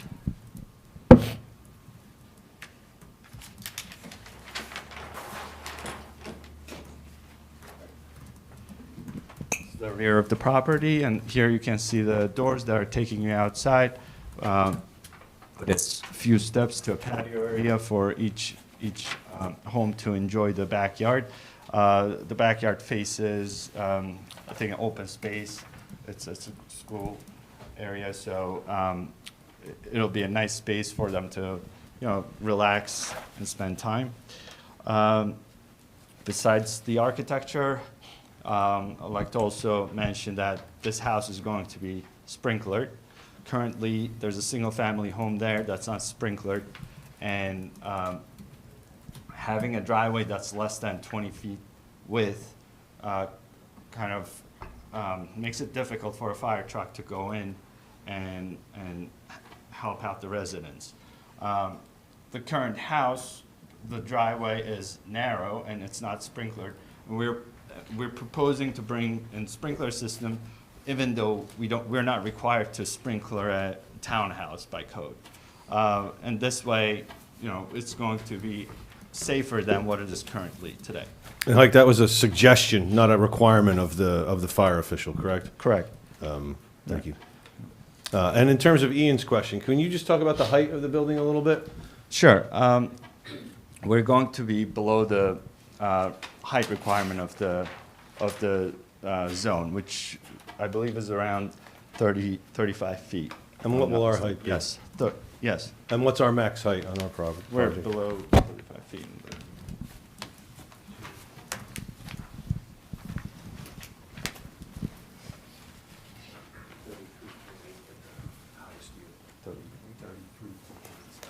$33.8 is the highest unit. Okay. So there are other two-story houses in the area. Everybody is allowed to build two-story houses. And in my opinion, we're not towering over any other neighbor. There's a significant distance between us and other houses. There is also natural vegetation already there. I've been to the site, and I cannot see to other people's, other neighbors' properties because of the density of the vegetation. And to clarify, no variance is requested as to height. We're conforming as to our height. Correct. Do you want to walk us through the renderings, maybe page by page? Sure. The first page, you can find the front view that shows all the townhouses together. And we do see some vegetation on the rendering, but my statement to Mr. Nelson is that this is just a proposal, but you're open to discussion with the board, suggestion from the board. And Mr. Nelson, as I said, we would submit a formal landscape plan if approved. We didn't want to presume what the board would want. We would like their input on vegetation. Right. I'm not a landscape architect, but I have shown and given an idea of what it could look like. And we have picked native vegetation that'll last through the years. On the second page, you can see the front again, but from this angle, front left corner. And here you can see. They've not been distributed. Can we show the public? I did provide a copy Do they to have a the couple to the copies to the back there? public. Yes. See them? Does anybody want this one? I can. I'll share. So- Thank you.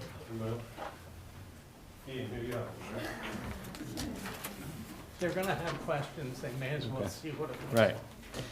Again, if we're going to place the trash cans in the front, we would also propose to screen those trash cans with vegetation. Remembering again, if that's what the board desires, we'll do either way as the board sees fit. Right, so we're trying to give the houses as much privacy as possible. Therefore, the left house has a door, a patio to the left of the house. That would be their own space. This third page is a close-up of the house, just to show you, what the materials are like. We're thinking about lap siding, board and batten, different colors. It's going to be asphalt shingle roofing. And fourth page is the back of the property. It's white lap siding. You see this a lot throughout Summit. And you can also see the two fencing separating the right two houses, backyards. We're going to provide a door for the landscaper to be able to go in and mow the lawn. And on the fifth page, you can find, again, the rear of the property. And here you can see the dormers as well. That's from, and this time, this is from the other corner of the property. And we're presenting the, in this view, you can see the patio. Again, the next page is, again, the rear of the property, but this time you can see the patio area of the middle house. Then the next page is, we're looking at the front view from the other corner, from this angle. And same thing, just backed up a little bit. And then the last page is showing a night shot of what it could look like with the lights over the garages turned on, and maybe a few lights around the driveway. But we're open to changing that. I'll take your questions with that. Okay. Questions from our experts? Okay. Thank you. With regard to the proposed architectural detailing, we had put in our memorandum the request to compare it to the design standards of the ordinance. Could you go through that and identify how this elevation or the elevations are compliant, particularly the roof lines? Are you familiar with that section of the code? I'm looking for your letter, sorry. It should be 35-14.3. What I'll do is, if you can't find that, we didn't specifically call out the features, we were just asking for testimony on it. There is the first one, which is building height and roof lines. The roof lines of at least 30% of the number of units attached in a structure are to be staggered in height by not less than 2.5 feet of height of the roof lines of the other units. Are your roof lines doing that, or it looks like it's less than 2.5 feet? We are staggering the roof lines. They're each house is stepping back slightly. And it is, as you can see on the plan, it's more than 2 feet. We're stepping back with each house. Right, but it's actually 2.5 feet of height between the roof lines. Does it comply with that? At the same time, you need to maintain the 6-on-12 for 80% of the building, 85% of the buildings, total roof coverage. I believe we're meeting the 6-on-12. Okay. I'm just wondering if you needed relief from that differential. I believe this is more than 6-on-12 at the angle. But as far as the height of the roof, ridge lines, do they articulate The enough? ridge line is same, but because the house is stepped back, and if you look at the renderings, it looks like it's dropping in height, looking up from a perspective. Right. But in an elevation, you can see it's, except for this end house, they're mostly, the other two houses are at the same height. But I would say architecturally, because each unit steps back, it's giving you the same feeling of different roof heights. I understand that point, but yet could you confirm whether or not you needed relief from this 30% requirement? 30% of the structure where you need to have not less than 2.5 feet of height difference between roof lines? I can find out about that. Because the board would need to know that in their deliberations. Okay. That's all. Okay. In We'll addition, review that when the planner's testifying, and we'll provide you an answer with that. thank you. Also, we had noted in our review that it seemed that the dimensions of the inside of the garage did not meet the 10 by 20 foot requirement. The dimensions are measured from the interior of the wall. Okay, but you have a And- staircase that projects into the parking? Yes, so kind of covered in my testimony that this staircase that's being projected in may need a variance, but if I push it into the mudroom, it is going to drastically change the layout where it's going to be a major negative. The way I have to orient it, that will take away from the house, the interior layout here. And I would prefer having the steps in. It makes the space more efficient, more functional, and having those 2 steps, which are going to be that high, is not going to interfere with the functionality of egress and egress through the garage. Okay, but yet, what would be the effective depth then for that garage space with the staircase? projecting into Each it? step would have to be 9 inches. So that's 18 inches, 1'6", 18 foot 6 inches. So you would have 18 foot 6 inches to the interior wall of where the doorway is for the garage door. Right, from the last step to the end of the wall would be 18 and a half. Gotcha, okay. So there would be relief then asked for that. Correct. Okay. Why would that function better? Or how would that function even with what size car could you fit within that space? You could No. still, a parking spot, usually, an outdoor parking spot would be 9 by 18 feet. We have 20 feet here. And when you park in a regular 9 by 18 feet parking spot, you know that there is plenty of room around that parking spot. Here we have an additional 2 feet. So this car that we're showing here is a large car. And you can see that there's enough space around it to walk and be able to just step up these two steps that are going to be, each one would be no more than 8 inches off the floor. We do not need a handrail or a guardrail. By code, the elevation difference is minimal. If I push the steps into the mudroom, then I would have to come in from the middle of the kitchen, and kind of, instead of going from the side of the kitchen into the living room, dining room area, you would have to go into the kitchen to be able to get into the house. Or if you're in the kitchen or in the living room area, you have to go through the kitchen to get into the powder room, mudroom. We would have less hanging space because of the layout. For those reasons, I would prefer to have the 2 steps within the garage, and I've designed many houses with this layout, type of layout. We have never had issues. Okay. All of the garages need to have access from the front, right? It's from the front drive area, Correct.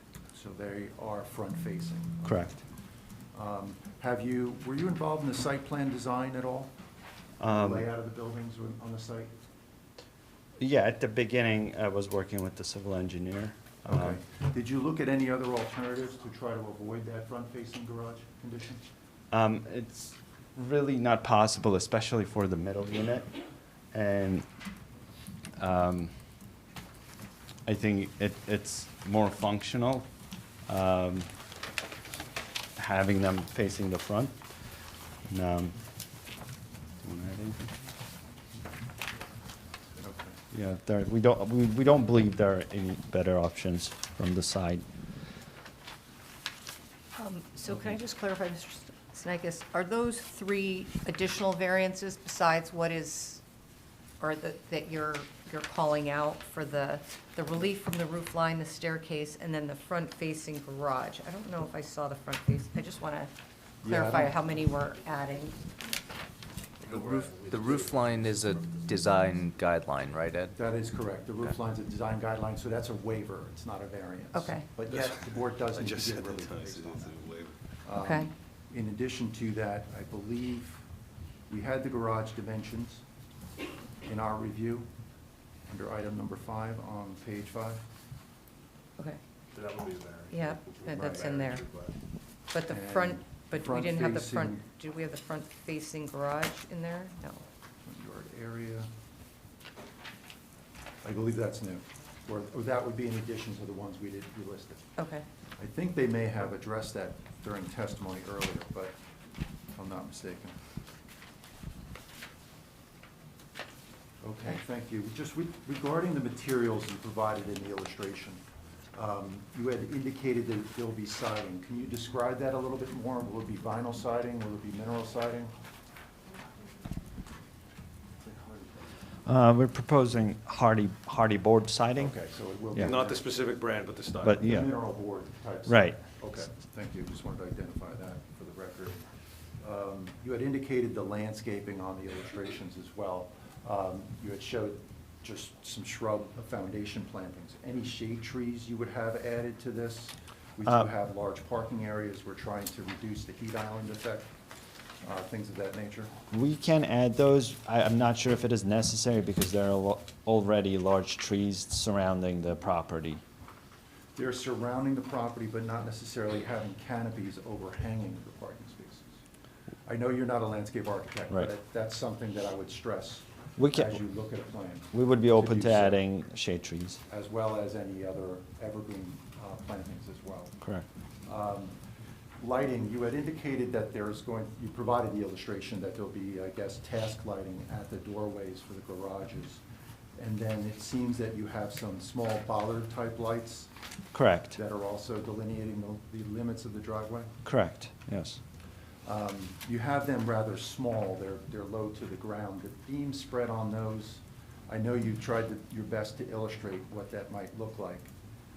Does that really cover enough of the parking lot area in order to maintain safety of that parking lot area? It will, the lighting on the house and the lighting around the driveway will help help you see the driveway at nighttime. However, once we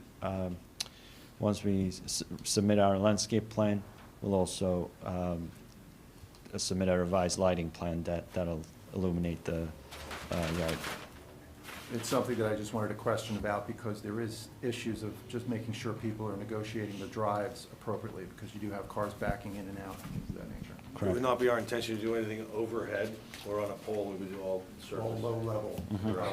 I would recommend a little bit higher bollards, but I don't want to get into testimony yet. I want to offer that to the board.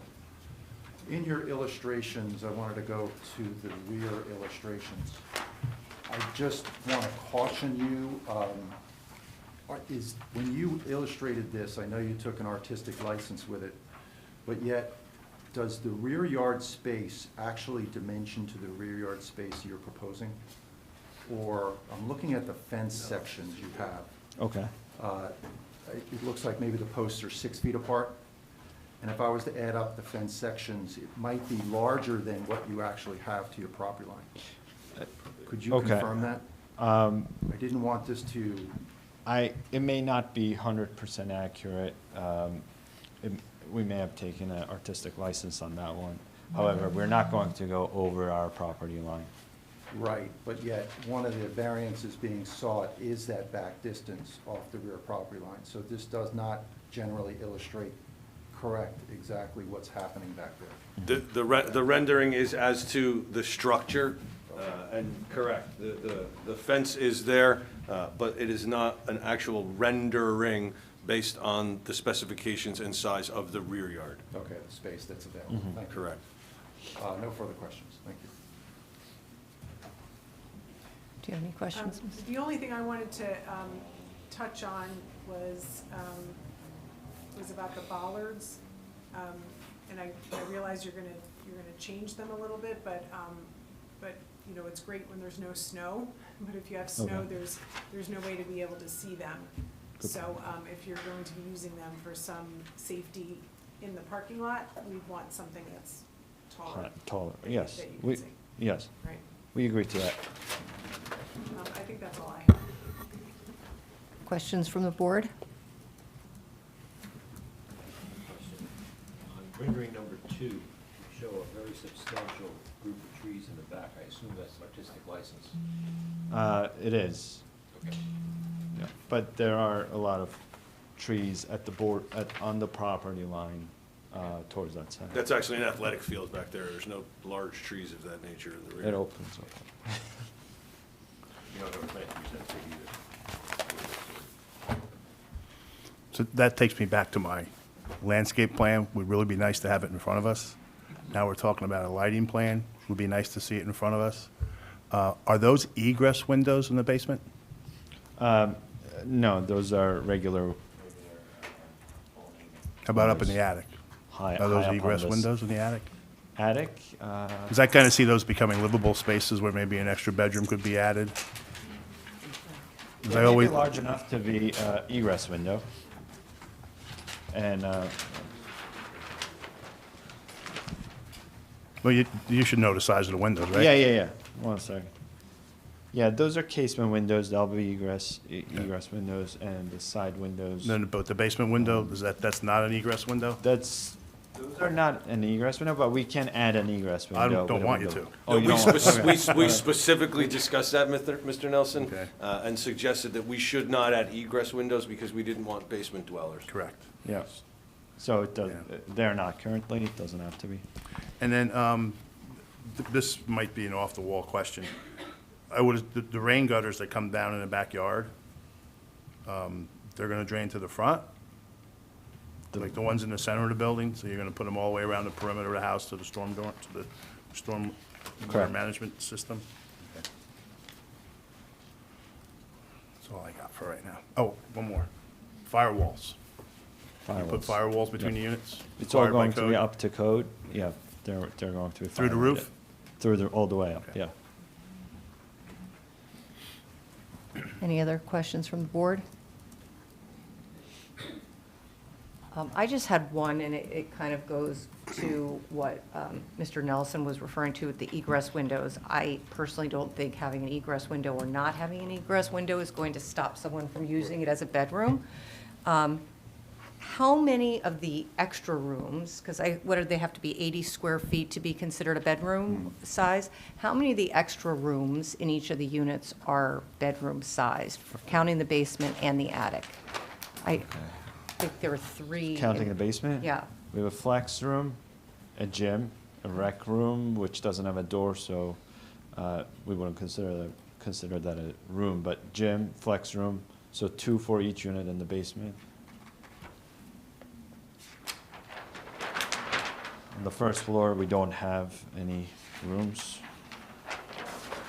On the second floor, we have 3 bedrooms.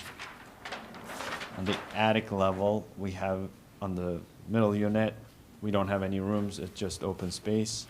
On the 2 end units, we have an office, 1 room. So the other one is this space is a rec room, doesn't have a door, doesn't have, you cannot put a door and have privacy. And there's no plumbing in that attic space Yeah, either. there's correct? no plumbing. Well, that was gonna be my next question. You're not gonna pre-plumb it or pre-wire it? Well, I No. guess you're gonna wire it, but not Well, pre-plumb yeah, it'll be it. wired. Because your own statement was for the parents, when you were talking about the attic. An You office said for the space. parents. So, Office space. no, you clearly stated attic, parents' room. That's what I kind didn't. of scares me. I'm sorry, I didn't mean it that way. I meant an office space for the parents to use, like the father using it as an office or mother. To allay the concerns of the board, we certainly would make it a condition that we would market that, and if the board really wanted to, I could include that in the homeowner association rules and regulations, that the attic space or basement space could not be utilized as a Put it on the residence. deed? I don't know if I can put it on the deed or not. I I mean, think, theoretically, it'd be filed, because I have to file my master deed, so there you go, right? I suppose so. You could do that. It would be not part of the deed of transfer, but it would be part of the master deed of the condo association, just to clarify what the manner in which that would be done.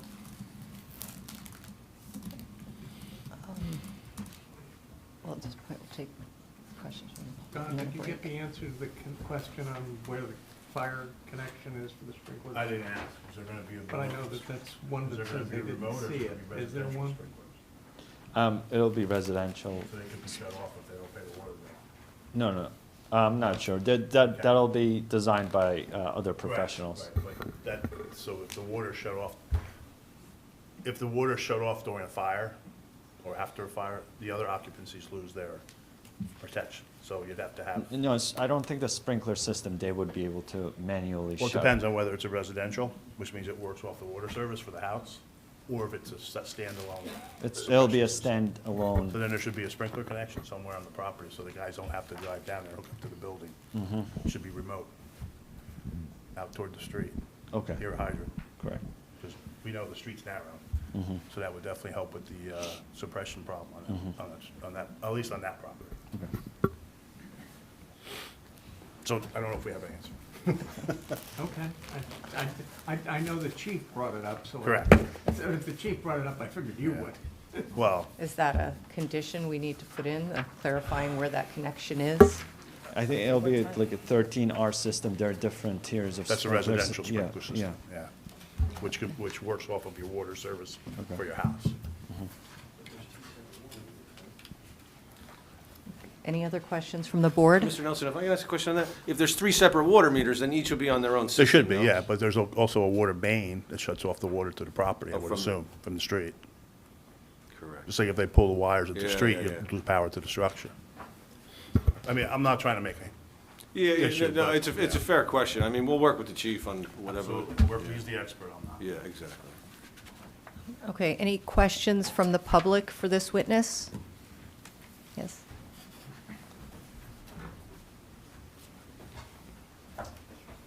My name is Olga Krasotkina, Krasotkina. I live at 412 Morris Avenue, apartment 55. I have a question. Considering that will be 3 houses instead of 1 right now, do you have any considerations about impact on water and sewing systems? Backup sewer system? Water and sewer systems. Oh, Because water. it is will be 3 houses instead of Right. 1, practically. The- The yeah, municipal it'll- system can handle it, right? Right, so it'll be designed, the street system should be able to handle that, and we will have the right size piping to just And discharge. You to the- considering to change this line, this At the currently street?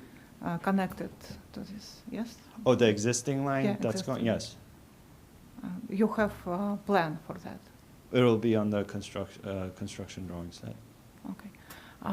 Do you have rendering, actually, how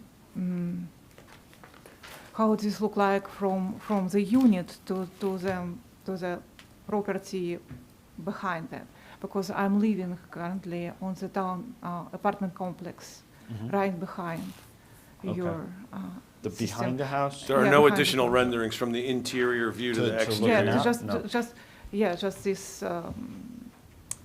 We didn't prepare sides. those. No, We can because do it. because it's look like right now for me as look bigger that the space there are there right now. It's look like I don't know. For me, it's no such space there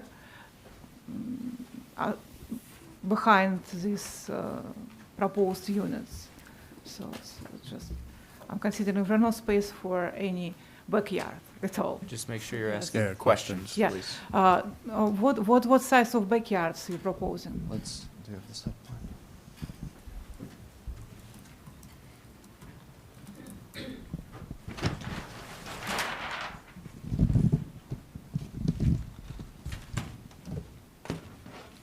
For the record, he's going to reference the site plan, which was previously introduced by Mr. Clark.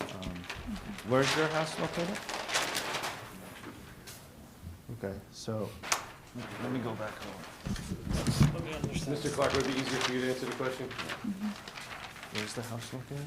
Where's your home located? Over here? Right there? So you're toward the back? So you're along the side yard. Okay. So you're over here. And so we have 15 So feet. what's the question? but how? That is how what much? the size of your backyard? Well, they vary. I mean, I'm not sure how to best describe that. It's, I don't have a scale, and I didn't dimension out every backyard, but what's the width of the dwelling unit? What's the width of the unit width? So it's 45 feet by between 15 and 22, I'd say, on the end unit? Which is a rough approximate, correct, Mr. Clark? It's an approximation. I didn't dimension out the backyard space. It is just not looks how it looks like from the pictures. Like it's a huge amount of space on the pictures, but it will not be such a space. Yeah, it's not an expansive backyard, certainly. It's a But modest backyard. It's not like it's look like from the pictures. It's on the pictures it look like a huge backyard. Yes, excuse me. It will be like Questions, please. There will be it's all time for thinking. comments. Yes. Can I ask you a quick question before one more public person gets up? Is that okay? When, I think it was the young man named Ian, right? Is that his name? So what is the height of the two houses in front of this proposed project, do we know? Compared to the project itself? The height of Do these. we know? We don't. If you don't know, you don't know. We don't know. Yeah. The lot 57 and lot, I don't have my paperwork in front of me. The two houses in front, directly in front of the project. Do you have the heights of those? Yeah, I don't think I have the Okay. roof heights on those.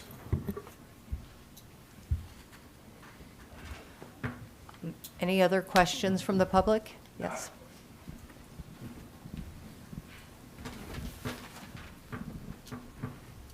Louis Sellers, 31 Egger Street. I have a question about the garbage. You were talking about before that you want to put the garbage cans where the condensers are now, correct? Correct. So what would you do with the condensers? Where would they go for the AC unit? That would move to the back. Okay. That I was curious about. And then the amount of volume of water. I had a question about the volume of water. Because you have the entire roof, and you have a leader system, and you're going to put catch basins in. Now, the height, and I think, is higher on Egger Street, where all that water is going to flow into this building. Where's all that water going to go? And then there's also a field that Summit owns in the backyard, which would drain onto that field, which I know is brand new. So I want to know where all this water is going to go. I just asked Mr. Clark to address that question. The stormwater, as I described in my testimony previously, is going to be managed in a 4-tank dry well system. Right, but my curiosity is, did we do a volume of measurement of water like to an inch? So you got. I'm sorry, I don't So let's say we understand. get an inch of rainfall. Yeah. Where's all that water going to go? Did we do any kind of measurements or studies of those catch basins? Of the, what catch basins? The ones So we're the proposing catch on basins site? that You're going to put into earth, right? Yeah. They're going to catch the water. Yeah. Let's say they overfill. Then where's all that water going to go? If it's overabundance of water. Well, yeah, I mean, there's an overflow potential. Does the city of Summit know that that water can flow onto their field? Well, I'll I'm ask sure that they do. The city of It- Summit was noticed for the I'm just hearing this asking you a evening. question. I don't know if they're here. What we've done is size the system according to the standards for Summit, which is for a 3-inch rainfall, not a 1-inch rainfall. So it's a 3-inch rainfall. So if 3 inches of rain fell on this entire roof area and this entire paved area, the volume that's designed for the system will handle that 3 inches of rain. When you get a 1/4 inch of rain and you get a 4-inch rainstorm, there will be some overflow. Okay. All right, I just want to make sure we're aware of that, that's all. Yeah. Okay. Thank you.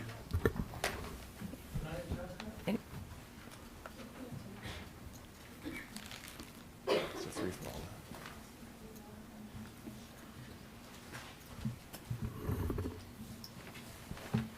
Not sure what questions.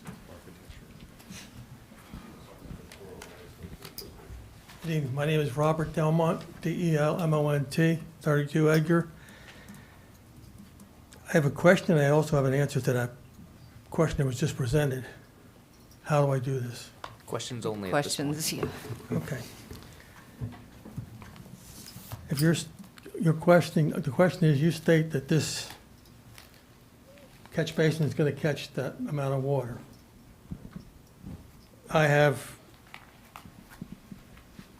did a study on the United States. Is this, if this, you can save this for public comment if it's not a question, because there will be that opportunity as well. All right, I'll do that when I come back. Thank Thank you. Any other questions? Yes. My name is Ranpati, Ranpati, last name Jayaratna, Jayarathne, 39 Edgar Street. I have a question about the capacity of the building, like at a point, like how many people can occupy, including maintenance and construction workers and everybody, because based on the capacity, the Edgar Street is going to be like kind of congested when we get out and get in. So how many During people are going to construction? be occupied on this property, because it is going to increase based on the current property that it has. I don't think the architect's qualified to know how many workers are gonna be on the site at any one point, which I think is what the question is. Based on the number of bedrooms and like How many room people capacity. will occupy and live there? I would say It's 3 bedrooms, we have correct? 3 bedrooms, yeah. Thank you. So a Each- family each can- unit. Yeah, so Mhm. I would expect to normally have 18 people, maybe 4. 3, 9, so maybe if 2 Two people children occupy, and so 2 18 people. And also in addition to that, like if any maintenance people come in and visitors come in, I maybe it don't, is I don't 20. think 18 people. The would be answer is it's a enough. 3-bedroom property, and there's 3 of them. The rest is your conjecture, sir. All right. Thank you.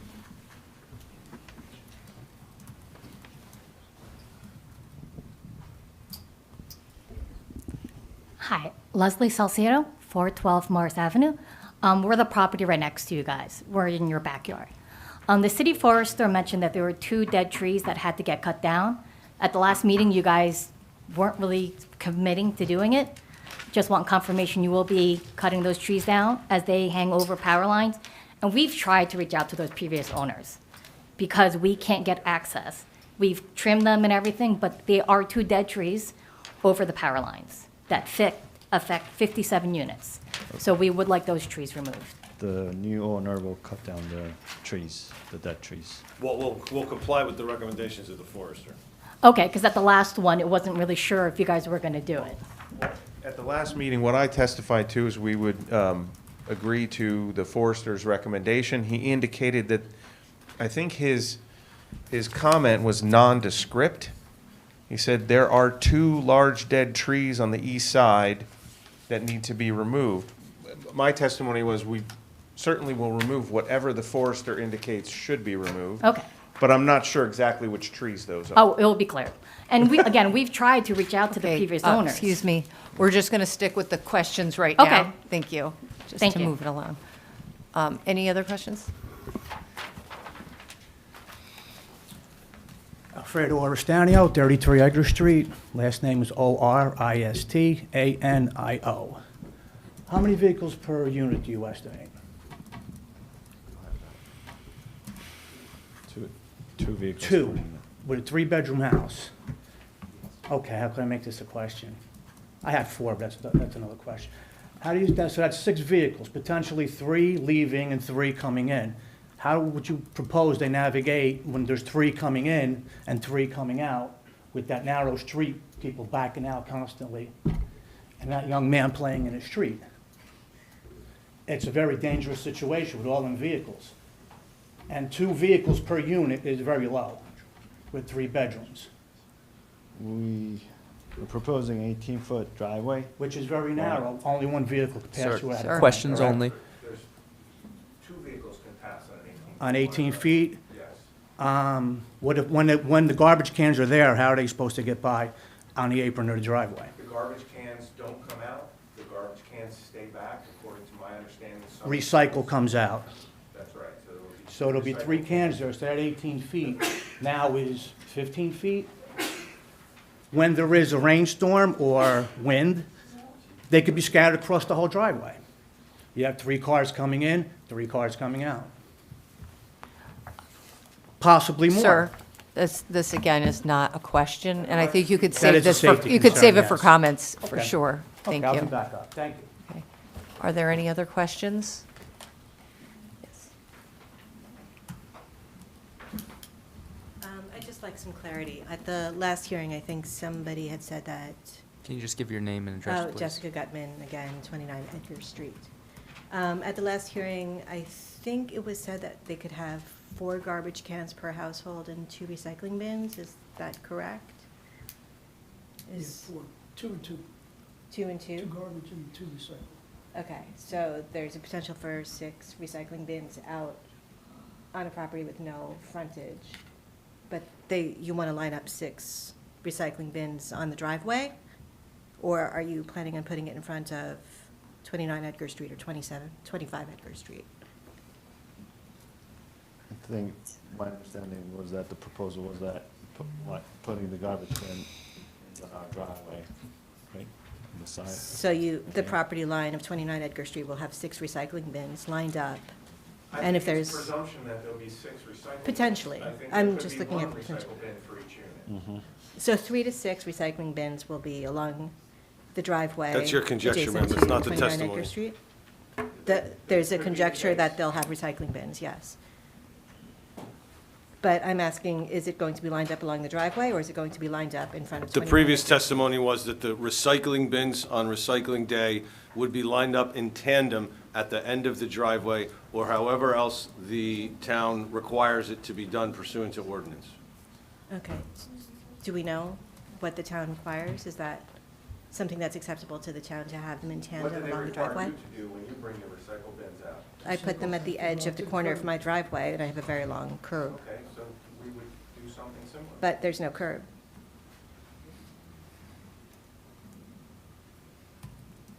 That's why I'm Testimony is wondering. the testimony.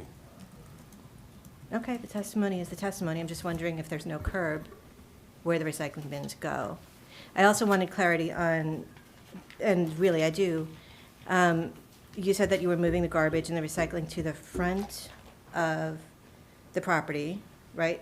In front of the units, right? The front of the units, and the condensers are moving to the back of the units? That's right. Okay, not that the condensers are in the front of the units? Because I think No, they can't be together. That was our Okay. original proposal, however, Okay. we have 'cause changed it since the last hearing. Okay. Now the condensers will be in the back. To and- clarify, that is an option of the board, how they would like us to to locate, if we get there, how they would like us to categorize that or locate those condensers and receptacles. If they would prefer them to be individual, we will do that. If the board would prefer us to have a garbage enclosure away from the homes, we would do that. Okay, so if you have the garbage enclosure away from the homes, that's along the property line of 29 Edgar Street, correct? It's where it was proposed in the plans, ma'am. Okay, yes. correct. Thanks.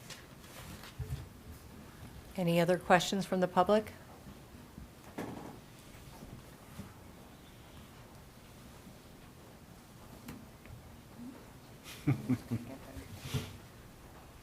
Hi, Karen, last name Arias, A-R-I-A-S, 23 Edgar.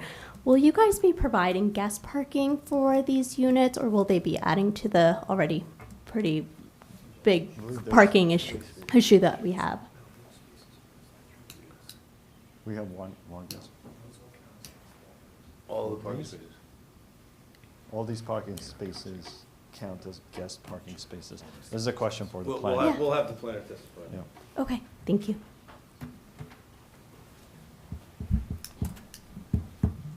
Kim Delmont, D-E-L-M-O-N-T, 32 Edgar Street. You mentioned an HOA. Is there a property manager that's going to be managing these 3 units to ensure that the recycling is where it's supposed to be and snow removal, et cetera? The decision on property management will be left to the ultimate owners of the property. That's not something that we could conjecture on at this point.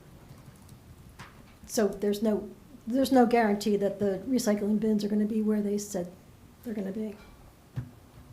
That you're going to rely on residents to keep them out of the neighbor's yard? Okay, that's a comment. No, so it was a we're just- question. Is it a question? Any other questions? I know I always go out of line, I'm No, sorry. no, Yes. So when we were talking about paving the driveway for lot 57, you mentioned that the driveway was going to be over 300 square feet. Doesn't that trigger a stormwater management plan for that lot alone?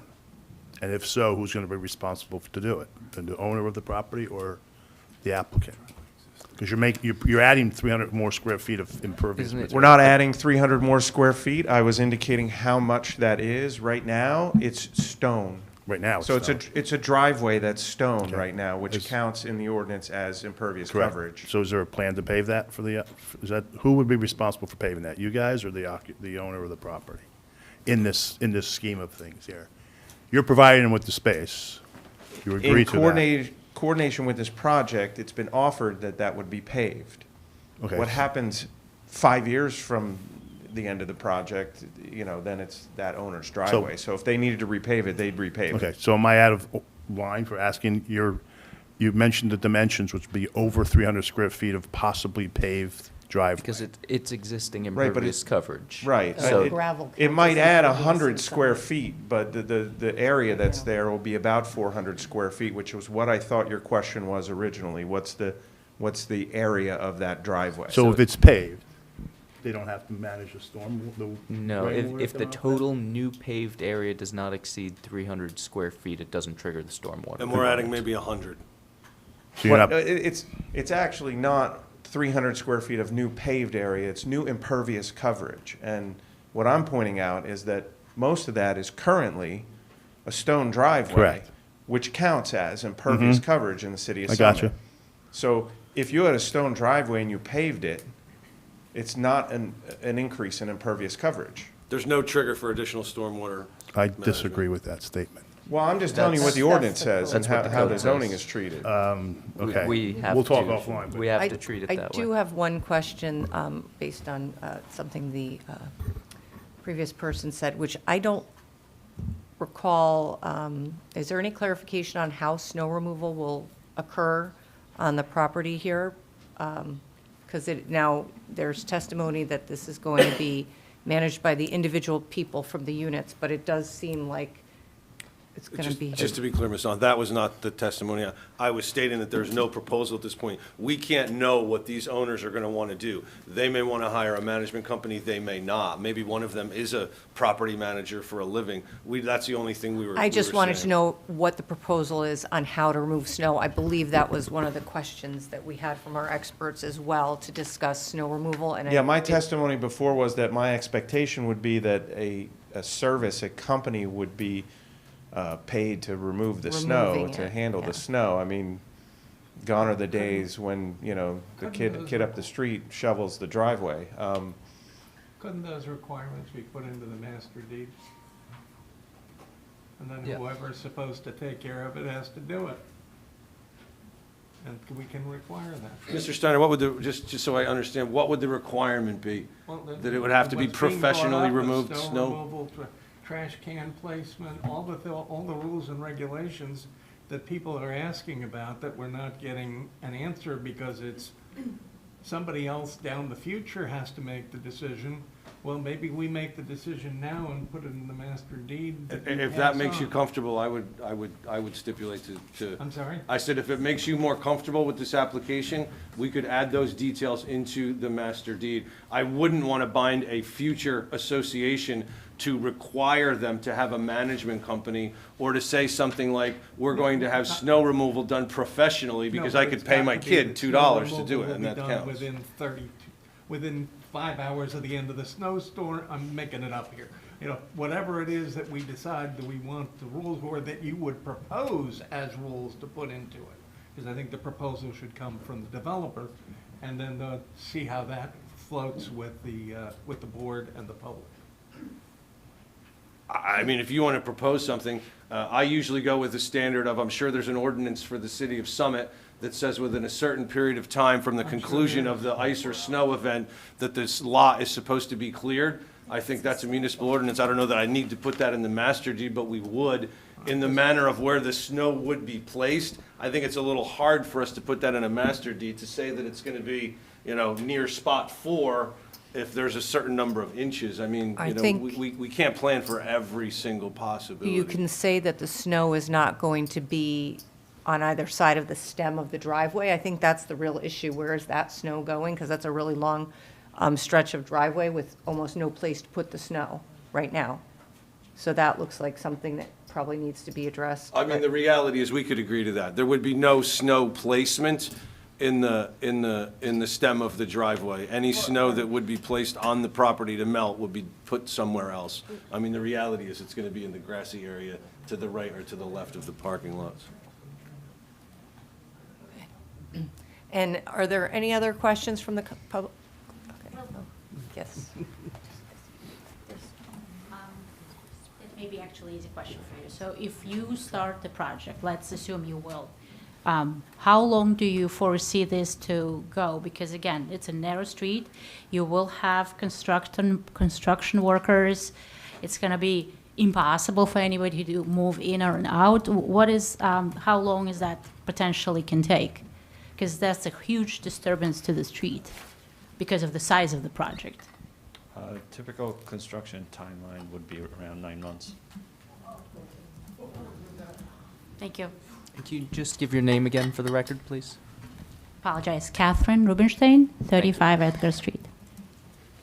Okay, I think I saw one more question over there, or two more questions. Yeah. Bunch of them. Yes.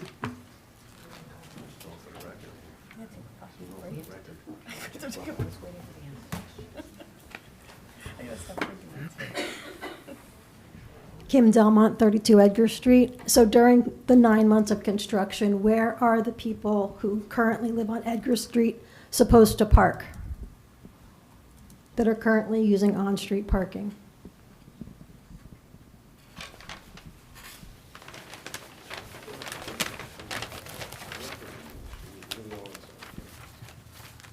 I think these questions are for the contractor. However, I would think In your that experience as this- an architect in Yeah, construction I of would, this if I were nature. to do the construction myself, I would first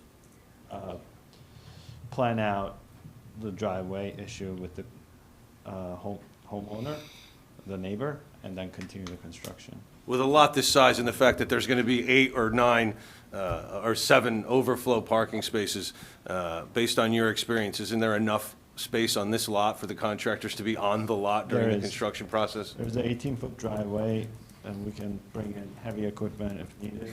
And there's a lot of space to move around and maneuver, So including all the workers that are going to be there? They're including going all to come the in, they're going workers. to all pile in the same car and only park one vehicle? They're We not have going to park on the we street? have the right to develop the property. If we were to build a single-family home, we would still have the same number of workers, equipment coming in and out. And there is enough space on the property to go in and out and build the houses. So you're saying that there's going to be no impact to the parking on Edgar Street for the 9 months you're doing construction? I'm not saying that there will be no impact.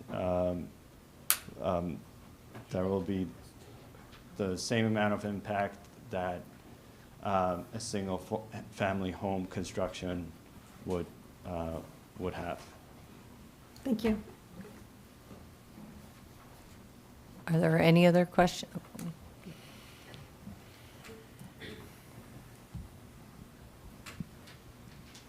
Hi, Carl Deem, I'm from 30 Edgar Street.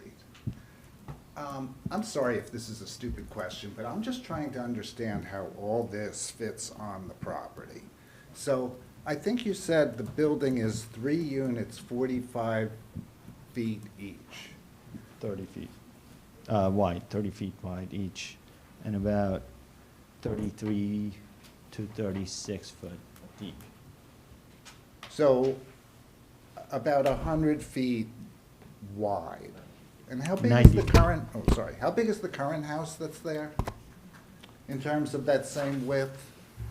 So this is like, Hold on, wait. On the plan, in a dashed line, is the footprint of the existing house. So it's not quite 90 feet wide, it's probably 80 feet wide. okay, that's helpful. And how big is the parking lot? You said it's gonna have room for 8 parking places? Yeah, there'll be 3 spaces here and 3 spaces here, the And- one's handicapped, so there's, you know, the handicap space is like twice the size of the regular space. Right. So 6 spaces here, and then the garage spaces. So 6 spaces in each car is about, and so the parking lot is maybe 40 feet? It's all dimensioned on here, but the spots are 9 by 18 feet. Uh-huh. And then there's the area that is in between the spaces for maneuver Okay, and accessing the garages. okay. And then where do the shade trees go? You mentioned you were gonna build some Well, shade they trees. don't go in the parking lot.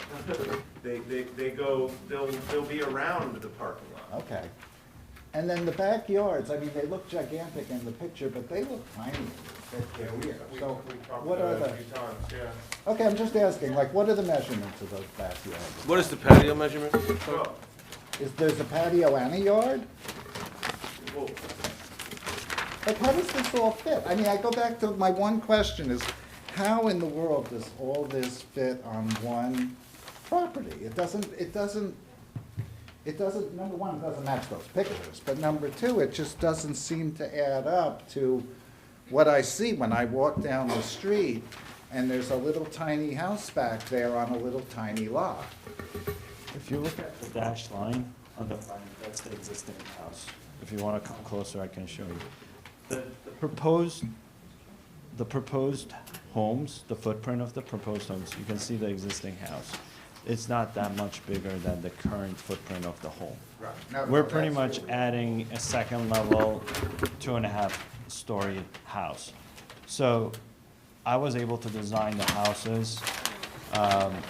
They're small enough, they're modest-sized homes, and we have an open floor concept, so it doesn't feel small inside. Oh, I But, know. yeah, but they're not large homes. So the 3 of them amount to a little more than the current home's footprint. And we just pushed it back in order to give ourselves enough parking. So I guess my question, I hope this sounds like a question, is, like, when you add it all together, the amount that's left as a lot, you know, undeveloped, like, what does that add up to? It feels like there's just teeny tiny strips of lot left over. Well, you can see it's 21 feet on the left side. It goes from 15 feet to 22 feet on the right side, and the back, it varies. The shortest distance is 10 feet, but it goes much larger than that at certain points. Because from these corners, you have 10 feet, 16 foot, 17 feet. This is more likely 30 feet. And Hike, let's be clear, there's no variance requested for coverage, correct? No, And there's no variance requested for floor to area ratio, correct? correct. So we meet the bulk requirements for the area. So, Okay, no, this is helpful. Are there any other questions from the public? Okay, I think we're going to take a 5-minute break here. Little stretch, yes? Thank you.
Okay, we'll call the meeting back to order, please. Yes. Excuse me. Everyone, take a seat. Let's go. Yeah. We're going to call the meeting back to order, and we're going to take a break for a couple of procedural things we need to take care of here. So we're just going to address the other two applications, one at a time. Let's go with 49 Tulip first.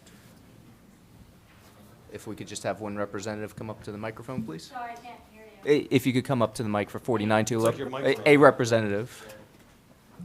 That's good.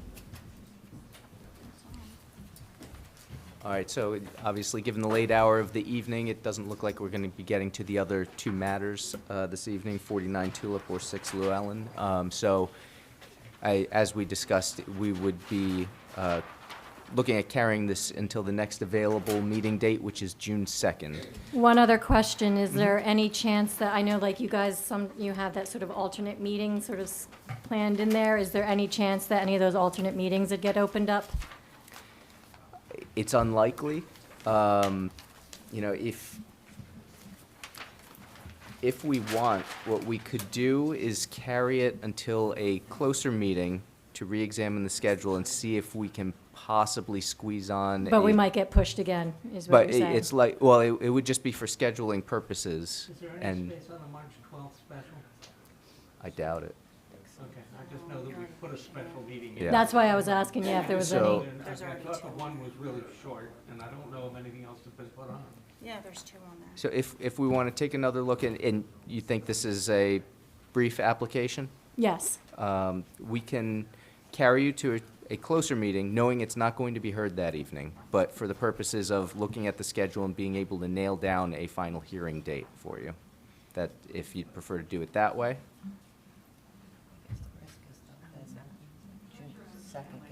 Yeah, I mean, the risk is. The risk just- is you're going to do the same thing again at the next hearing.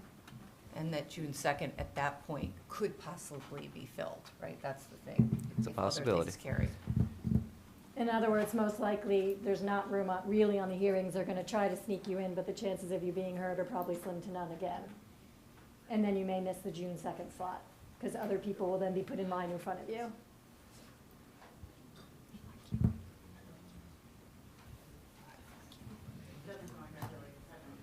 No. All right, we'll take June 2nd. Okay, so then It's my you're- birthday, so maybe we'll have good luck. No, June 2nd's my birthday. Waiving the time frame to act until June 2nd then, Yes. and then we would be asking for a motion to carry without further notice until June 2nd. So moved. Second. See you in a few months. Just need to vote, hang on. Mr. Nelson? Yes. Mr. Steiner? Yes. Ms. Chifo? Yes. Mr. Sanchuli? Yes. Mr. Nearing? Yes. Vice Chair Zahn? Yes. And then for 6 Llewellyn. Yes. Good evening again. Stephen Hale, representing the applicants, Bruno and Raquel Gacardi. I haven't had an opportunity to speak to Mr. Ball. Realize the next available date at this point is June 2nd. Obviously, we'd like to proceed earlier than that, but we understand the board's schedule and look forward to appearing back again at that time. And I will stipulate, as I mentioned, any appropriate extension of time period for decision, so, Waiver of that until June 2nd as well, so. with no further notice. Yep, again, asking for a motion to carry without further notice. So moved. Second. Mr. Nelson? Yes. Mr. Steiner? Yes. Ms. Chifo? Yes. Mr. Sanchuli? Yes. Mr. Nearing? Yes. Vice Chair Zahn? Yes. Okay, thank you very much. And as I mentioned, if there's any neighbors that are here on our matter, we'll be glad to meet with them out in the hallway now. So, thank you so much. Thank you. Okay, so now we're going to continue with the planner, is that right? Yes, that's correct, Chairman. I call Matthew Seckler. All right, if you could, do you swear from the testimony you're about to give in this matter is the truth, the whole truth, nothing but the truth? Yes, I do. And please state your name, spell your last name. My name is Matthew Seckler. That's Seckler. I'm with Stonefield Engineering Design, Address is 92 Park Avenue in Rutherford, New Jersey. Thank you. And can you briefly describe your background and experience for the board, please? Sure. Bachelor of Science in Civil Engineering from Union College. I have a Master's in City and Regional Planning from Rutgers University. I'm a licensed professional planner in the state, as well as an engineer. Been accepted for over 150 boards in the state of New Jersey. Any questions, or would you like to accept his credentials? Go ahead. Mr. Sheckler will be testifying this evening as a professional planner, correct? Correct. You had an opportunity to review the plans, the proposals, and the drawings for 27 Edgar Street in Summit. Yes. Go ahead, Matt. Certainly. As everyone's here for, we understand we're here for variances as it relates to the property at 27 Edgar Street. It's block 1302, lot 58. I'm going to bring up an exhibit, and we could mark this. It'll be 3 sheets. I don't know what you want to mark this as. It's going to be A2. Yes. I'll refer to the sheets and what is on them as I get to them. This is prepared by Stonefield Engineering Design. Address, the date prepared is March 3rd, 2025. Sheet I've 1 of marked the 3. exhibit A2 with today's date. Thank you. The sheet 1 is an aerial exhibit, and again, this outlines the property in question in magenta, and it is overlaid on a Google aerial. What's important to note is a couple items here. One, the property is 16,517 square feet, and that's going to come into play as we talk about the zoning and density implications. It's also in the MF multifamily zone. The multifamily zone allows for single-family, two-family, townhouse, apartments, condos, and various other conditional uses. But those first 5 I mentioned are permitted uses permitted in the zone. If you're building a single-family or two-family, it refers you to the R5 criteria. If you're building townhouses, apartments, it has specific multifamily criteria in terms of the zone. So again, on this magenta property, you could build single-family, two-family, townhouse, or apartments. It's important to note that the density requirements change based on what you're building on the property. The single-family minimum lot size for this zone is 5,000 square feet, meaning based on just pure area, this lot at 16,000 square feet can have 3 single-family lots carved out of it, again, just based on area. Obviously, this is quite unusual size. It has the stem to it. It's awkwardly shaped, but just based on area, when you're thinking about density, you're thinking about units over area, you could build 3 single-family lots on this property.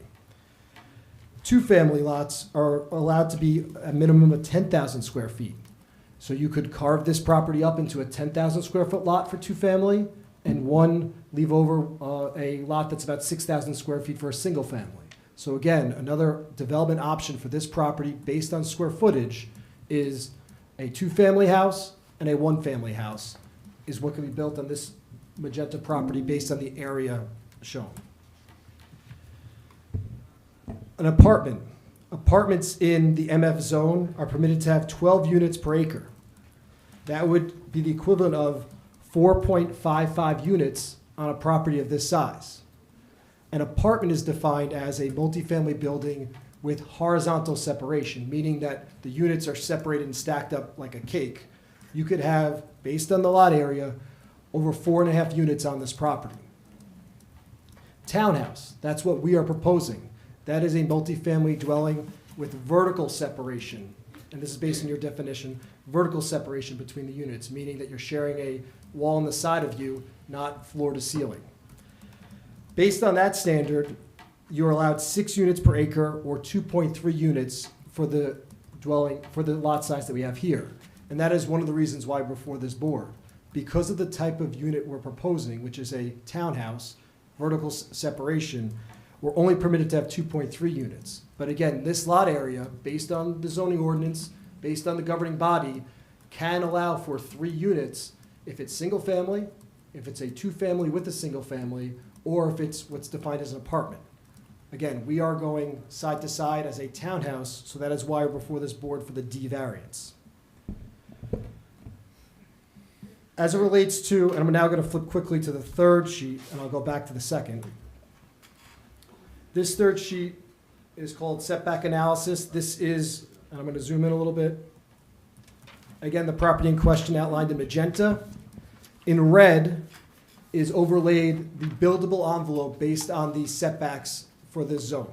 And again, we took the setback for the front yard from basically the horizontal line behind the properties that are in front of us, and we set back from that location. I think your planner may have considered potentially the front yard being from the road and on that stem. In that case, we'd have a little bit more buildable area in the front yard, but again, we still would have a triangular shape that, and you could see the existing building underneath it, the existing building can't even fit in there. So we have a lot that, again, it has hardships as it relates to its lot shape, that we really have no buildable envelope even for a single-family house on this property. So we have two things that the majority of the variances we're seeking are related to the setbacks, because you can't build anything within that triangle, and density because of the type of units we're constructing. Not the fact that we have 3 units, because again, that can be built based on different housing styles. Because of the housing style we chose, we need a variance for that relief. I also want to talk about some of the improvements that we're making to the property. One, as it relates to the design, and now I'm going to flip over to the site plan. This is what was on that sheet in front of you, but I've just put it up on the screen. A couple of the items that we've done. Oops. Flip back.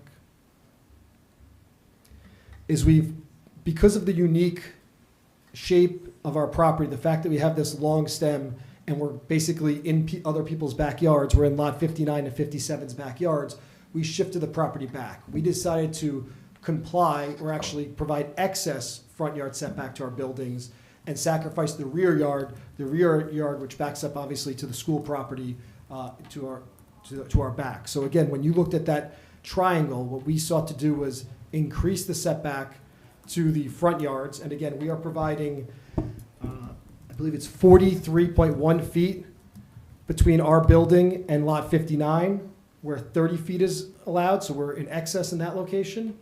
And in terms of lot 57, because that is, we are 85 feet between the lot line and our closest dwelling unit. So again, in our design style here, our thought was that we want to provide a greater front yard because of our unique shape, and we sacrificed the rear yard in that condition. We are not seeking any variances as it relates to building coverage, meaning that the size of the site, or the size of the buildings on the site, is what is permitted in terms of the amount of square footage they take up. We are compliant. I know that there was a gentleman who asked some questions earlier about how is everything going to fit on the property. A single-family house of this shape would be permitted on this property based on that size. Same thing with impervious coverage. We're allowed to have 70% of this property covered by impervious coverage. We're at 61.1%, or I think maybe fractions higher if we increase the size of, if we make that dumpster or refuse area into a parking space. So again, we're probably 61.2 or 61.3, where 70% is permitted. So again, we are not seeking variance as it relates to the building coverage or impervious coverage. As it relates to the variance for density, we prepared this exhibit, and it's loading slowly. And I'll kind of there's a lot of information here. I'll walk people through what we are essentially trying to show based on this exhibit. This is... I'm going to individually mark this one as A3 with today's date. Okay, and this is titled Density Analysis. It's sheet 2 of 3, also prepared March 3rd, 2025. What it shows is a little bit more zoomed out area of the neighborhood. You can see Morris Avenue on the right-hand side of the screen, Edgar Street running through the middle, and you can see there's a peach color and a yellow color. The peach color is the MF zone. That is the zone that our property is in. The yellowish color, that is the residential zone, the single-family residential zone, that is the R15 zone, which starts just to the west of our property in the rear, and there's one property, 29 Edgar Street, that is between us and the R15 zone on Edgar Street itself. So when you look at our design style, or what type of density or what type of building can be constructed here and what it's supposed to fit in with, it is looking at the peach area, or the properties between basically our lot and Morris Avenue. That is what our design standards are. Our design standards are not the R15 zone, which is the properties to our west, or what's shown in yellow. What we've sought to do is we looked at tax information. We also did general field visits from the street, looking at number of mailboxes, looked at public available tax data to get a determination of the number of units and the square footage of the various other properties between within the MF zone along Edgar Street and some of the adjoining lots. That is what we've shown on this exhibit here. A number of the properties, not the immediate property on either side, but the immediate property on either side of Edgar Street, while they're in the MF zone, are both single-family dwelling units. But as you start going towards Morris Avenue in that MF zone, what we've noticed is a number of three-family dwelling units on lots less than 1/3 our size, meaning that they have densities in the range of 30 units per acre. And again, we are proposing 7.9 units per acre, which is the 3 units that we are proposing. So when you compare us to the other lots within the zone, 15 Edgar, 17 Edgar, 19 Edgar, 21 Edgar, 23 Edgar, they appear either to be 3-unit buildings, which is 30 units per acre, or they may be 2-unit buildings, which would be 20 units per acre, more than double than what we are proposing on our lot. So in our zone, on our street, there are other dwelling units, many other dwelling units, many other lots that are significantly more dense than we're proposing. To our rear is Summit Park. That also has a greater density than what we have. It is at 15.7 dwelling units per acre. The other multifamily, I'd say the larger sprawling multifamily development at 390 Morris Avenue is also 12.5 units per acre, which again is greater than what we are proposing. Even on the other side of the street, a couple of the single-family houses even have greater density than what we are proposing on our lot because their lots are so small.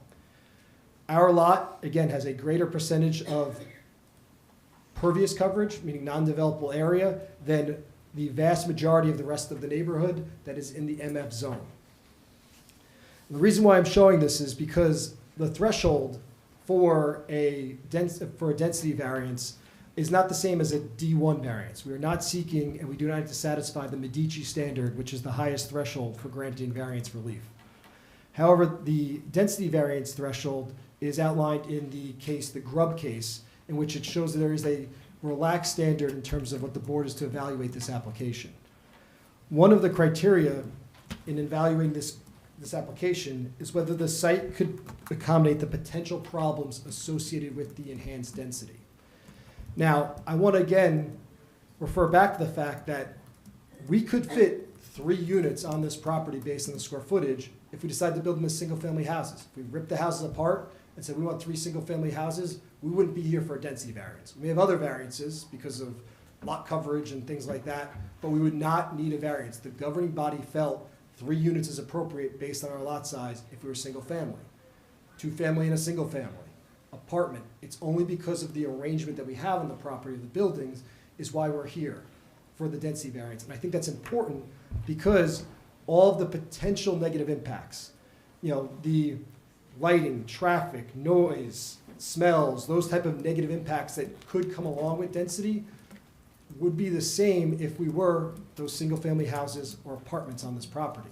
In fact, I don't see any negative as it relates to those, list of potential issues. And again, in evaluating variances, we again look at items such as noise. I don't think this property will have any more noise than if it was developed as a permitted density.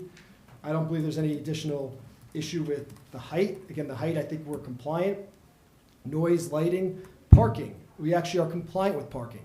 The vast majority of the other multifamily dwelling units on this property have narrower driveways than we have and don't have sufficient parking. We have excess than what's required for parking, and that includes the guest parking because the RSIS standards, which is what the city uses for parking, includes a half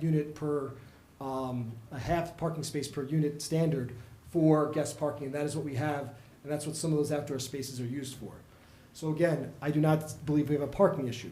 Traffic, again, you could put 3 units on this property if the buildings were arranged differently, so our 3 units is not going to create any more additional traffic than those other development scenarios. So I don't believe there's an issue as it relates to traffic for this property either. So overall, I don't believe there's any substantial detriment to the public good as it relates to the density variance that we're seeking. As it relates to the second prong when evaluating zoning relief, it looks at the zoning plan and the master plan. And again, it talks about the fact that you are seeking to maintain the prevailing character of the neighborhood. That's what your master plan says in objective 1.04. And again, I think in looking at our density at 7.91 units per acre, and looking at the other 3-family, 2-family, and housing units along Edgar Street, we are consistent with the neighborhood. I know we may not be consistent with the neighborhood as we go further west, but that's the single-family zone that has a completely different set of regulations. Where we're located, we are consistent with the neighborhood, the majority of the units that are around us. It also encourages, your master plan encourages the development of a variety of housing types. I do think this does provide a different type of multifamily housing. I think if you look at the development that has gone on in the history over the last, let's say, 100 years along Edgar Street, and I know it wasn't always called Edgar Street, looked like in maybe the 30s, a lot of the houses that are now multifamily, these 3-family houses, were constructed.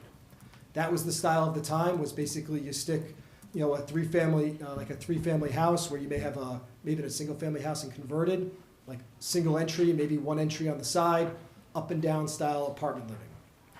I believe it was the late 40s or early 50s that the Summit Park development and similar garden apartments were constructed. That was a different type of housing stock that was popular in that era that had those garden style apartments, and that's what you see in the larger properties to our north and to our south. Nowadays, a lot of the townhouse development or multifamily development, small scale, not your 60-unit buildings, they are built townhouse style as opposed to the 1930s kind of walk-up style. You have these townhouse style. And I do think we are providing a variety of different type of housing stock that fits in with the neighborhood, fits in with the multifamily development, because we are giving them the 2000s version of multifamily development. So here you have that variety of the 1930s, the 1950s, and now the 2000s style of multifamily housing in this area, while still maintaining the density characteristics of the zone. So overall, I believe as it relates to the density variance, that we do meet the threshold that Grubbs has outlined based on that case. In terms of the other variances that we're seeking a host of setback variances as it relates to our side and rear yard. Again, I want to bring back that third exhibit.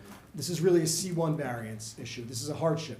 There's really no developable envelope, even if we built the existing house. If we tore it down and wanted to rebuild it, we couldn't comply with the setbacks that are out there. So I do believe we are seeking a hardship variance. I also think that because we are increasing the front yard setback compared to what's out there today and in excess of what the zone allows, there is a little bit of a C2 variance or flexible variance here where we're sacrificing the rear to give a better front yard because we think that's a better design. We think it's a better design because of our unique shape, the fact that our front yard is someone else's backyard, and we want to be able to provide proper area between our structure and their structure.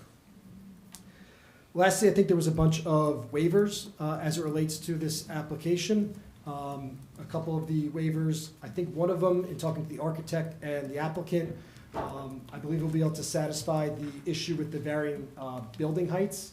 I think what we're going to plan to do is increase the outer two structures slightly, still be compliant with the building height requirements, and then drop the center one slightly so we have that 2-foot separation between those two structures, between the structures, and I think that would satisfy that design criteria. I also would state that there is waivers that we're seeking, I believe as it relates to, I'm going to throw it out there for the condenser in the rear of the site. I think it may be within the 25-foot setback. Again, that is because the whole structure we pushed back to provide better front yard. So again, because we don't have a lot of room in our backyard, any condensers, if we do move it back there, may be within the 25-foot setback. We also are seeking a deviation as it relates to the driveway size and driveway location, the fact that it is facing the street. Again, while it is in front of the house, in front of the units and technically facing the street, it is shielded from the street based on the other lots around us. So it's not like someone is seeing a garage door when they drive by. They will not see anything because of where our structure sets back on the property. I also want to discuss how I think this property advances the purpose of the municipal land use law. This is the positive criteria as it relates to variance relief and waiver relief. I do believe that this does promote purpose M, which is the efficient use of land. Again, we are dealing with a property that is uniquely shaped. Again, I believe looking at some historic mapping in the area, this seems to be a lot that was carved out even before some of these streets were constructed. And I do believe that while we have limited buildable area based on your zoning, we provided a development plan that is consistent with your zoning requirements for lot area and impervious coverage, with building area, building coverage and impervious coverage. So I do believe we meet purpose M. I also believe we meet purpose I, which is promoting a desirable visual environment. While you may not see this structure from the road because of how it's set back, I do believe that it is showing a reinvestment in the property over what building that has been out there previously. And I think it also promotes purpose A, which is promoting the general welfare, which by providing a variety of housing types. Again, I believe that we are consistent with the goals of the MF zone by providing multifamily housing, which again is permitted in the zone, and we could rearrange the square footage different ways in this property and still get 3 units. However, we think this design, townhouse style, consistent with what the current small-scale multifamily design is of this current era, I think is better than, let's say, a stacked apartment building or trying to fit 2 families or 1 families on this lot in the rear. So overall, I do believe that the variances that we're seeking and waivers that we're seeking can be granted, and I'm happy to answer any questions of our council and the board. I just have a few, Matt. Thank you. And thank you for being succinct at the late hour. As I review, can you bring up A3, which is the density, right? As I review this, it appears that there's 21 properties in the peach shaded area. I'll trust you count that. I did the count. Yes. I did the count.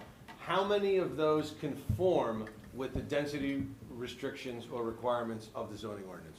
So I would have to relook at the 2 large multifamily ones because those are, they would have different density standards. But in terms of I'm going to say the ones that front Edgar Street, you want to know how many conform? Yes. Well, the 2 single-family houses that are on either side of us conform. And it looks like there is, I think 13 Edgar, maybe a 1-family, that would conform. So the 1 families might conform, but the multifamilies, They look like they would all not conform to the current zoning standards. so of the 19 that front on Edgar that are either single or multifamilies, the 3 single families would conform, but the remaining 16 would not conform with the zoning ordinance. With the density requirements, correct. And how many of those that do not conform are more out of conformity than our proposal? Nearly all of them, they all look like they're in excess of 7.91. That said, if they stack above, they're allowed to be 12 units per acre, so their threshold's a little higher, but I'm seeing numbers in the 30s and excess of 14.7. So the majority of them are in greater nonconformance than our development.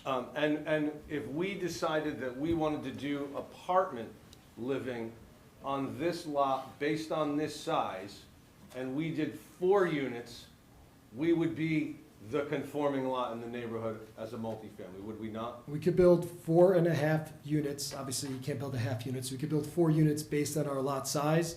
We could also build, we could take one of the buildings on, let's say 17 Edgar, move it to our property, and we'd be conforming.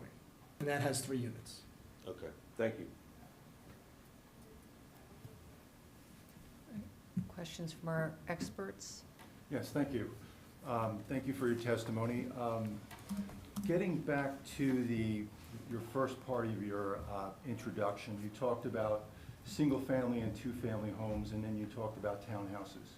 Did I misunderstand or mishear you say that townhouses could be on 5,000 square feet, or was that single-family homes? Single family could be on 5,000 square feet. I might have stated the wrong word. Yeah, it may have been tied together. I just wanted to clarify that. I think the testimony was a single family on 5,000. He had mentioned 10,000 square foot 2-family. as a 2-family. As a 2-family, correct. Thank you. Okay, so with that in mind, looking at the density variance, and you appropriately identified what's required in a density variance, is looking at whether or not the site can accommodate the problems associated with the use or the density, as well as whether or not it presents a better alternative, better planning alternative.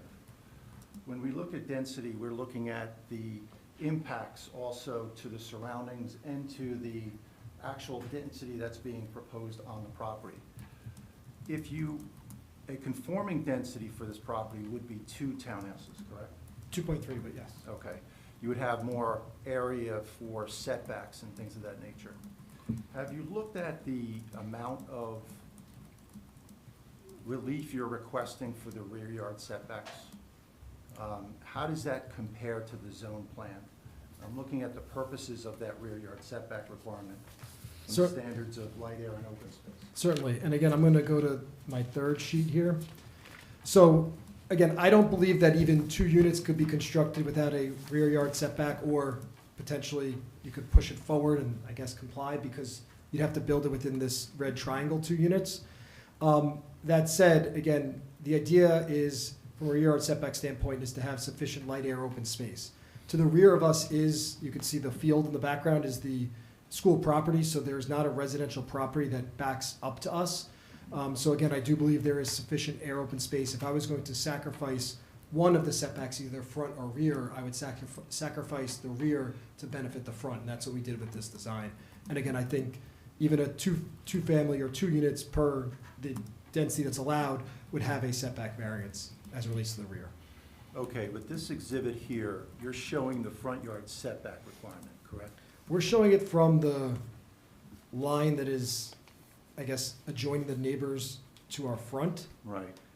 If you did it from the street, you would have an undefined side yard the entire way up the property. Mm-hmm. But then also you would have a side yard setback from the most, what are those, the southerly property lines?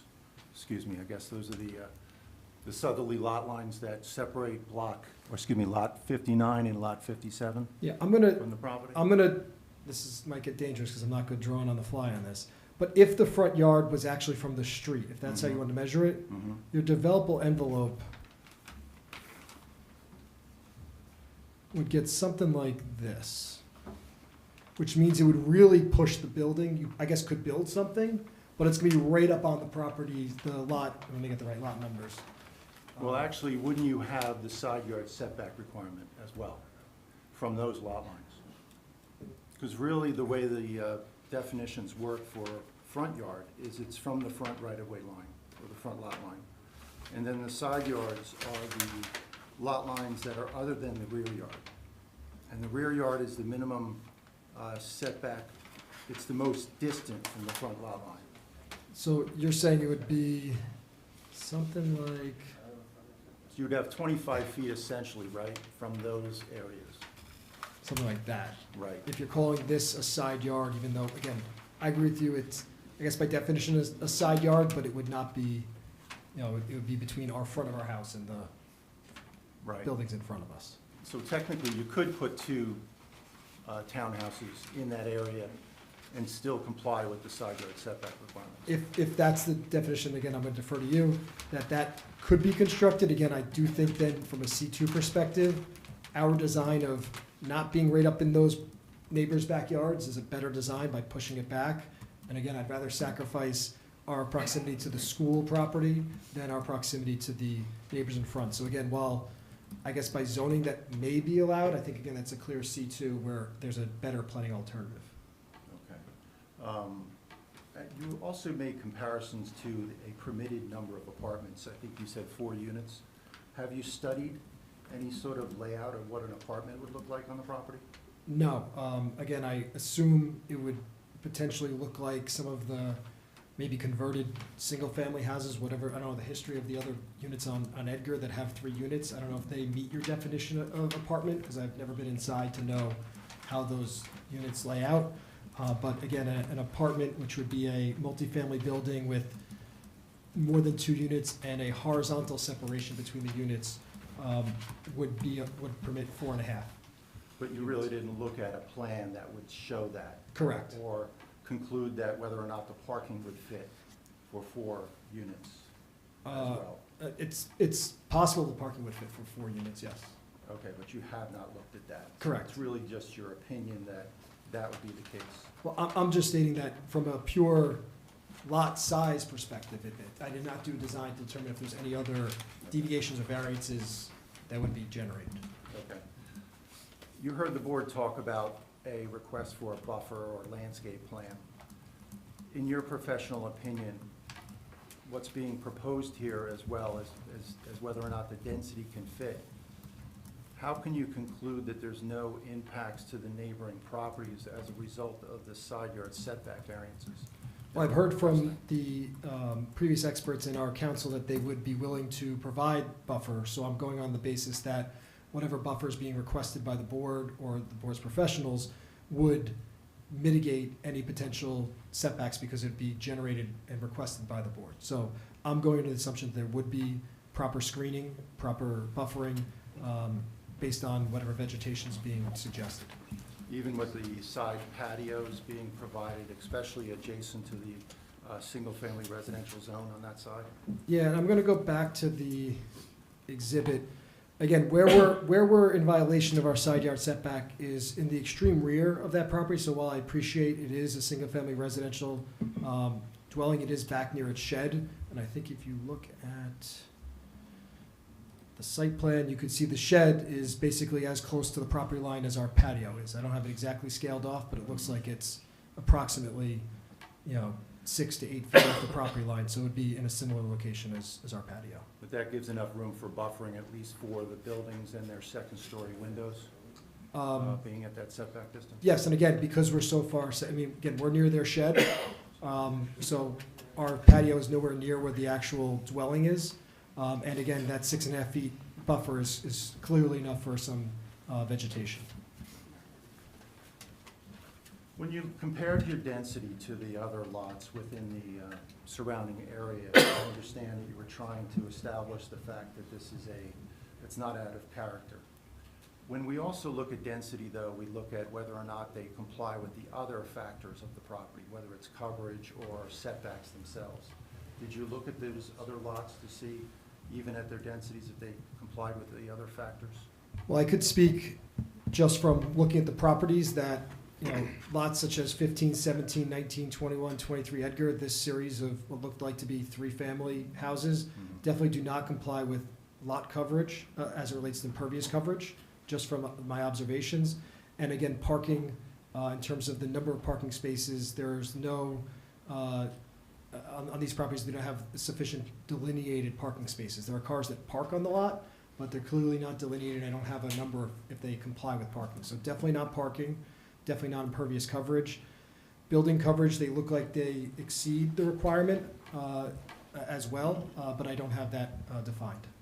Is this an exhibit that we can get a copy of? I'd like to review this. Certainly. Exhibit for the board, just to make sure I concur with the calculation. And I just want to clarify one point. The entire rear yards are wrapped in fencing. So I just want to be clear that there is screening. There may not be buffering, as that definition would be, but all of the side and rear yards of the residences, it's plotted on the site plan that there would be a fence. Of your proposal? Correct. You're saying, okay, thank you. Looking at the driveway itself, there is a variance required for the setback of the driveway to adjacent properties. What is it there that helps to mitigate that condition? When the board looks at that, they have to value whether or not that's a substantial impact to the intent and purpose of the zoning. So they have to evaluate that offset distance. What is it there that's helping to mitigate that condition? Well, again, I think there's a couple conditions going on. One is the reconstruction of the driveway that is currently utilizing our property, so we're fixing a condition that I would say is unfavorable from a zoning perspective, is that lot 57's driveway is on our lot, so that is an improved condition. We are proposing curbing along the area, so again, that is helping delineate the driveway. And also, again, I think we're dealing with, I know that may not have a C1 specific type justification, but clearly this lot needs to be served, whether it's in its current condition, single family, 2-family, whatever would get built here, needs to have access to the rear of the, to the meat of the site. So again, I think that we really, no matter what is constructed on this property, needs to provide a sufficient driveway. But there's nothing there to mitigate the offset, at least to lot 59. Well, to lot 59, again, we do have, I think it says a block wall along the property line that's existing. I'm just zooming in on the site plan here. It indicates there's a block wall. Do you know what the height of that wall is? I don't know myself, I was just curious. Yeah, I think it's potentially in some areas 3 feet, but I don't have an exact measurement. Okay. And then it transitions obviously to a block curb as we go back.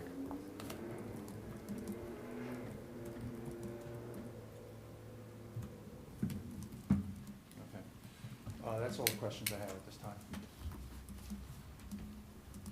I do not have any questions for this witness. Questions from the board? Yeah, I have a couple. Out of all those houses on Edgar there, do you know how many of those houses are 50-foot wide or less? I believe the majority of the ones, I'm going to say in the 15, 17, 19, 21, 23, that one, I believe those are generally 43 by 100 lots. So I think 43 feet wide by 100. I think they're right around 4,300 square feet. So I think that's approximately what they measure. Some of them on the other side of the street, the 10, 12, 14 Edgar, again, I think are similar in width, either 50, those might be 50 or 40 by I'm 100. asking because, I mean, you mentioned that, you know, by the numbers that you could put 3 houses on this lot. And I kind of disagree with that because for the fact, number one, it's a flag lot. You would have to get 3 subdivisions for that property. And there's no way in Summit you would get a subdivision for a flag lot to put 3 houses on. Understood. No, I was not stating based on the shape of the lot how many units No, we I could know, get. but It was you're just saying you could square put footage. one house and another 2-family. Can't do it here. It's not gonna happen. Agreed. I was going just as if you had a rectangle that was 16,517 square feet. If we had a rectangle that size, we'd be able to get those 3 single families.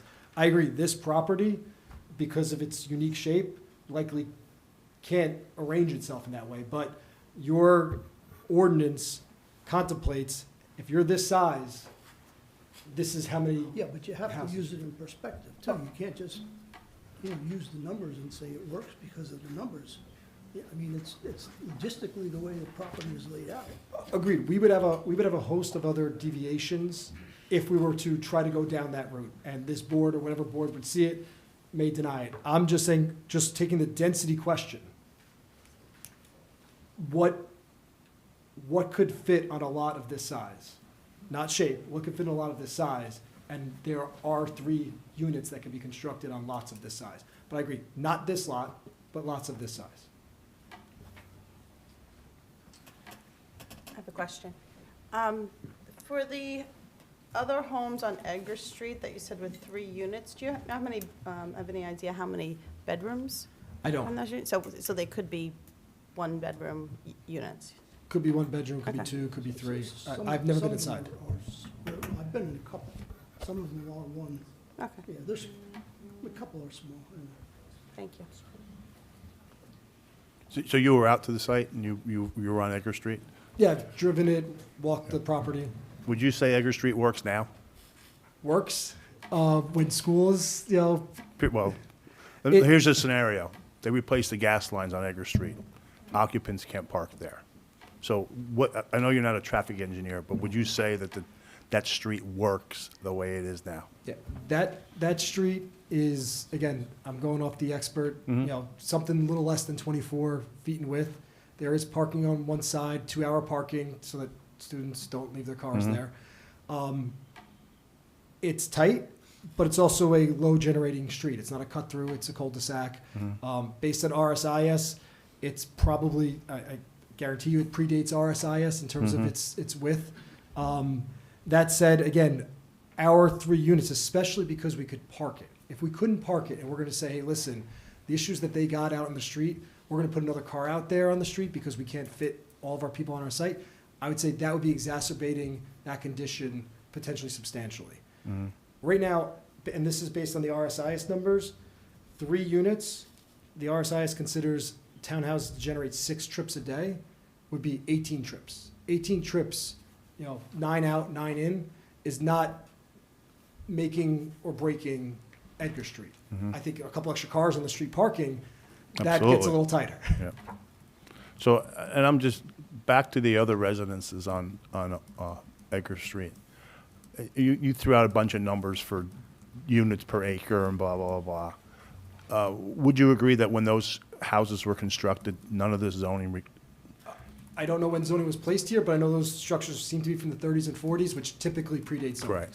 So would you, in your professional opinion, if you were asked to rezone this neighborhood, would you exclude lots 59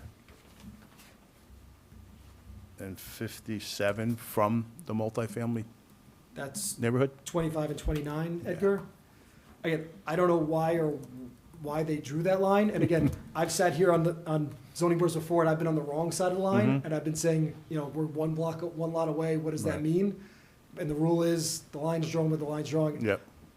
I could see there's different characteristics for those properties, 25 Edgar, 29 Edgar, and again, we're an oddball because Right. of our flag. Mhm.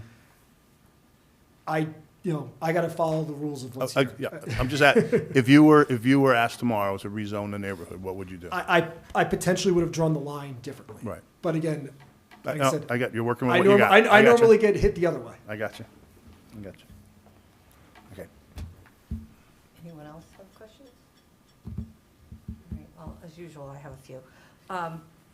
So I guess, just to reiterate, this house, this proposal for this townhouse is being, it's being proposed when we have multifamily zoning ordinance in place, in contrast to when the rest of Edgar Street was developed and perhaps might have been developed differently, but that's something we can't change, is not being changed. So we're really looking, I feel like, correct, that's a distinction.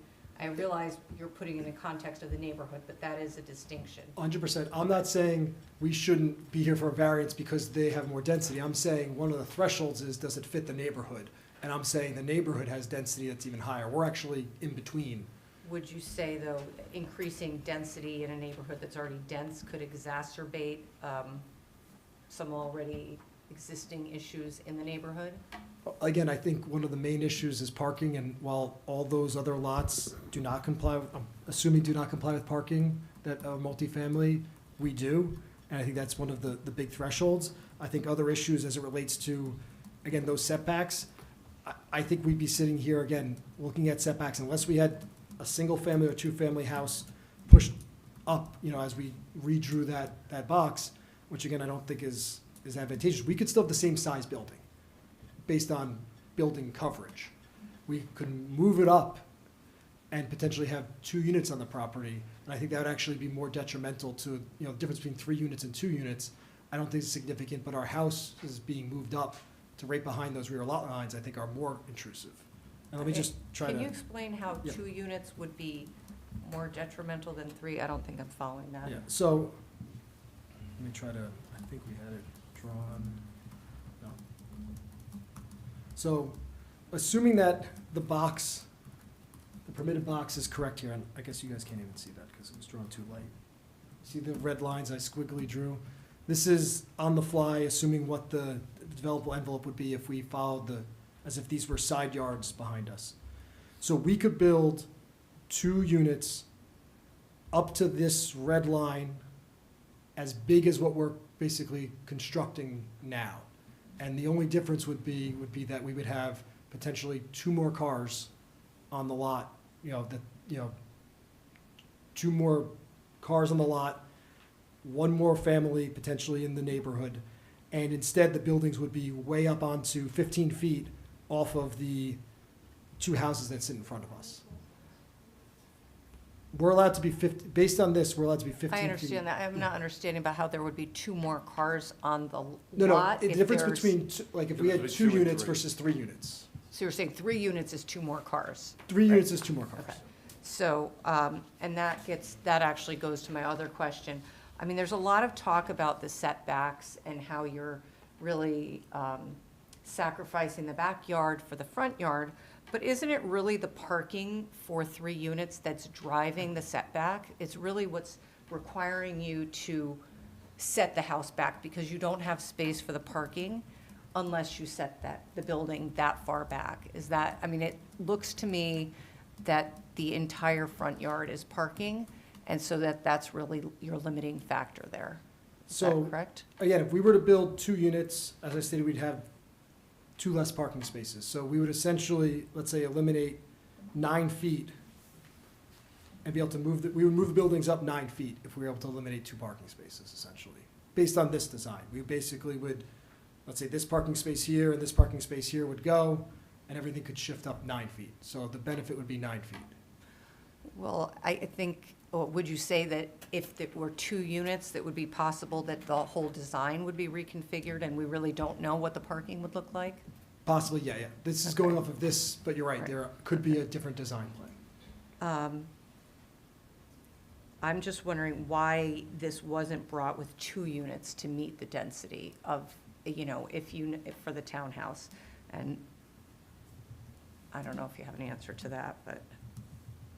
I could only, I don't know why, I can only explain, again, looking at the other multifamily housing in the area, we're providing a density that is less than the vast majority of them, so I'd say somewhere between permitted and what's existing, and we're Okay. somewhere in the middle.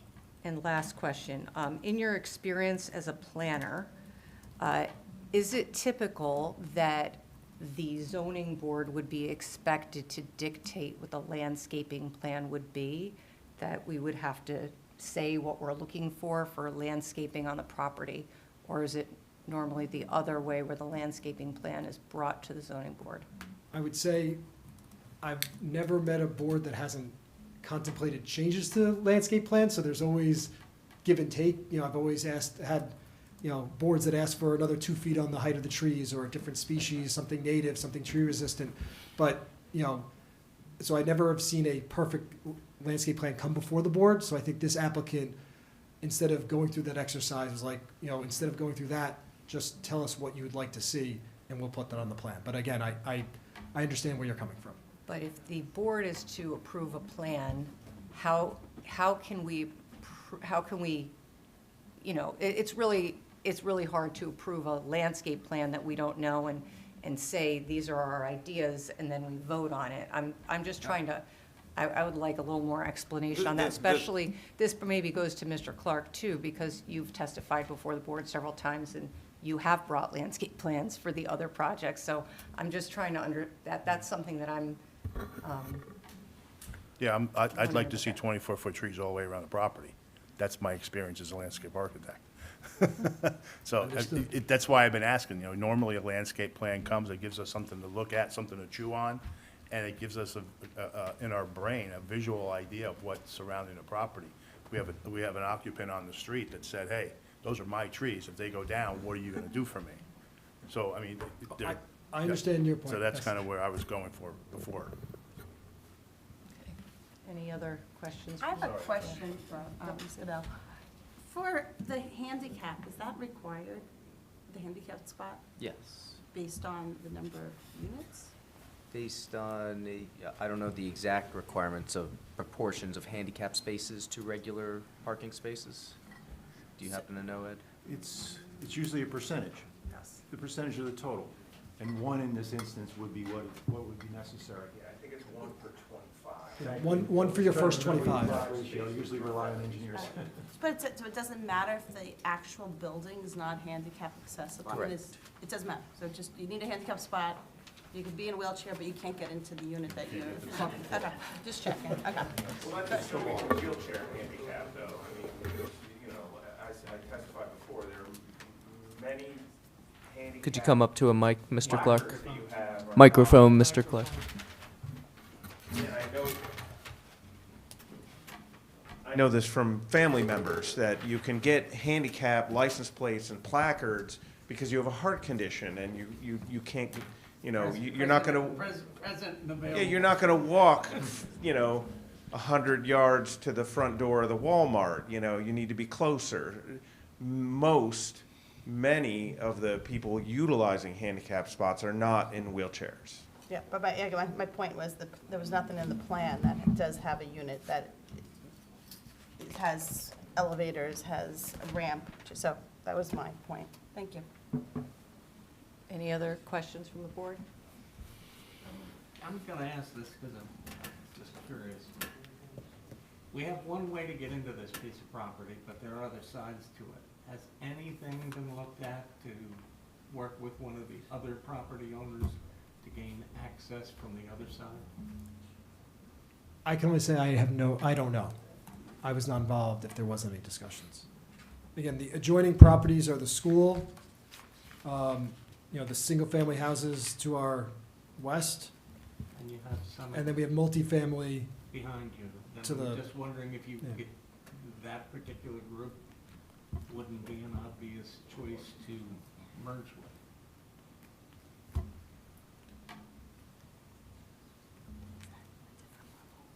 Don't think that they're, And then you turn the houses around and they face the field. There's not a road yeah, there. there's not a road that comes around. Unfortunately, the parking looks No, like I'm it. saying, no, it would have to go through the parking of the Summit Apartments. Summit Park. You need an easement and, it would require some work, but it's, because right now you're exiting into an area that's difficult at best.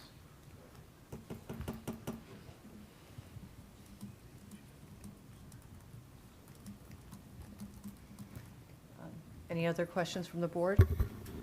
Questions from the public? Yes. You Yeah, I'm can gonna go. come up and use the microphone, please. And if you could just restate your name for us. Thank you. My name is Olga Krasotkina, Krasotkina. I have a question. When you are providing these numbers here, did driveways counted for the total square footage or not? Because driveways cannot be used for building anything. Correct. I'm just waiting for the screen to load back up. So the calculation was, we determined the lot area, so that's the entire property. Building, driveway. With driveway, okay. Yeah, it was driveway, building, any grass they had, what your tax record showed for the approximate size for those lots. And then I looked at tax records or counted mailboxes to determine how many units were in there. Tax records typically show single-family, two-family, multifamily, and has a number of units. So that was the calculation. If there are two mailboxes and one of the units have been combined, I may not have captured that. No. My question was, if you remove driveway from consideration for a building, how this number will change? On our lot or the other ones? Our lot, The- your lot. Oh. Your lot. That is Edgar. That is lot under consideration. So the question is, how much of our lot is driveway or Yeah. parking, driveway or parking? Yeah. I will get you that number. Hold on. Driveway, actually, because you cannot build anything on driveway, so this is, So, I mean, I could get, the difference between driveway and parking area is about no only 5,920. driveway. I'm not talking about parking. Driveway is probably 2,000 square feet, is probably, the neck here is about 2,000 square feet. How does this impact these numbers of how many units you can build if you remove driveway from consideration? So if we had 2,000 less square feet of Yeah. our lot, so you're basically saying if our lot was really Mhm. this, and I'm This referring size, to, yes. you'd be able to build probably 2.9 units in that case. This was my question, actually. Any other questions from the public? Yes.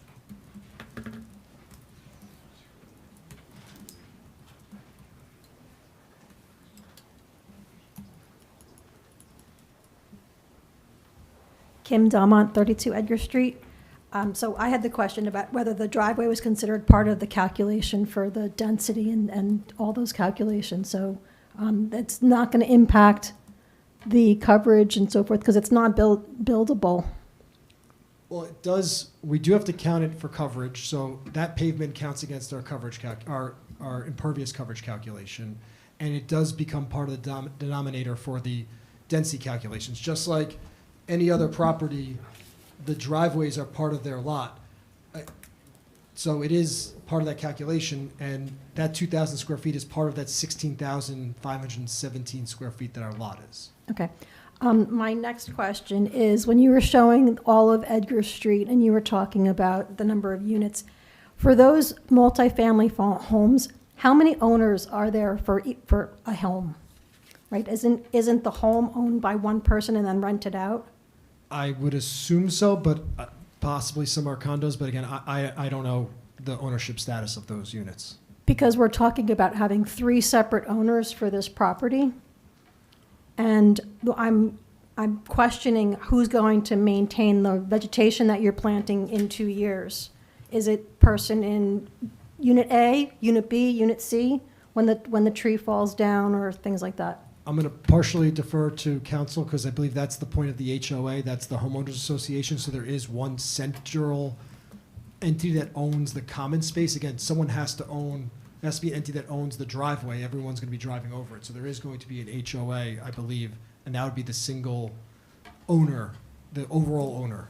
Correct. The HOA will own the lot, and then the units upon the lot will be owned by individual owners, with the homeowners association being responsible for the care and maintenance of the exterior of the property, including any kind of foliage or tree maintenance or snow clearing. We stated we would even put those types of things in the master deed. Okay, thank you.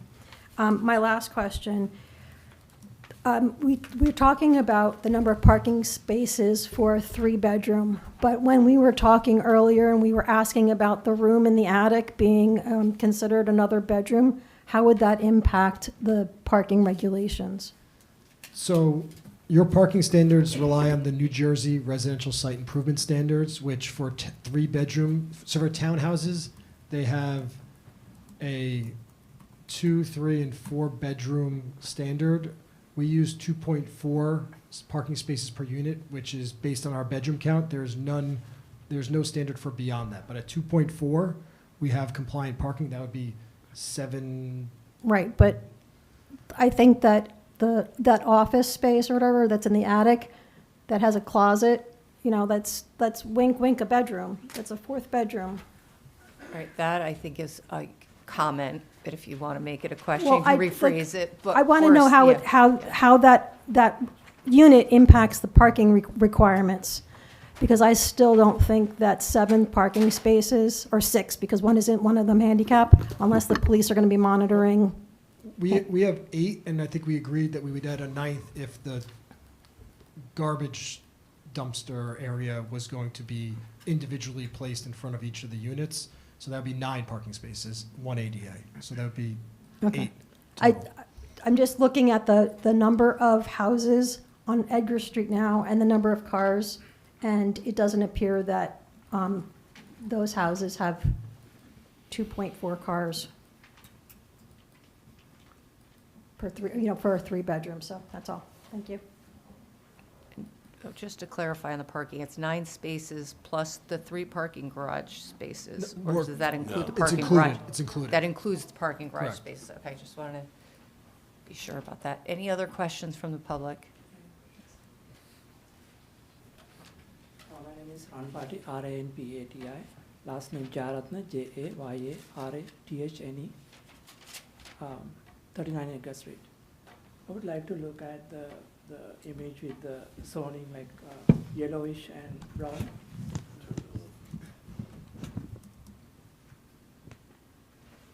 So my question is around, because we are like separating our It didn't 2 come up, zones and saying gonna- that, I'm going to plug it in closer to you. Hold on. yeah, but everybody remembers This the one's not working image well. that I'm referring to. No, just one minute.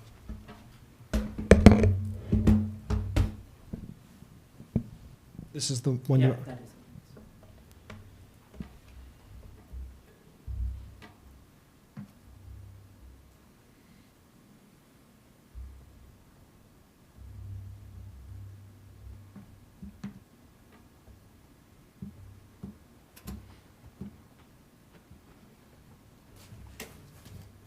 Here's the hard copy. When you ask the question, I'll try to describe it. That's okay. No, my question is around, because we are separating out two zones, but Edgar Street is sharing these both zones. So basically, maybe we are talking about like looking at focused on one zone and saying this is compliance. But is there a standard, like kind of population density? Is there a standard on a street where like with a dead end? Or is there a standard for Summit on the population density that can be accommodated in a street with a dead end? I don't know of a specific population density. I do know that there are standards for how long a street has to, once a street gets a certain distance, it needs to have an actual cul-de-sac as opposed to like a dead end where you K-turn yourself around. This obviously is sufficiently long or is needing to have the cul-de-sac at the end, but I don't know a specific standard on how many units or how many people can live on a road with no access, no other access. I don't know a specific number. Yeah, I was asking that question because for any building or any location, there's a capacity limit. But I heard like in 1930s and 40s, we did a lot of those mistakes. Are we going to keep on doing these mistakes and like impact on quality of life of the 39 Edgar Street, adding more units into a Sir, single it's unit? questions only, so Yeah, you could say that your is my comments. question, like, is there a standard Summit is looking at as a standard KPI? Again, I don't think there's a standard. I don't know of a standard in terms of population density for a dead-end street. I'm unaware of a specific one. Because I'm asking that question because if you keep on doing that, Sir, There's that's no a overall comment for KPI. the end of the meeting, okay? Are there any other questions?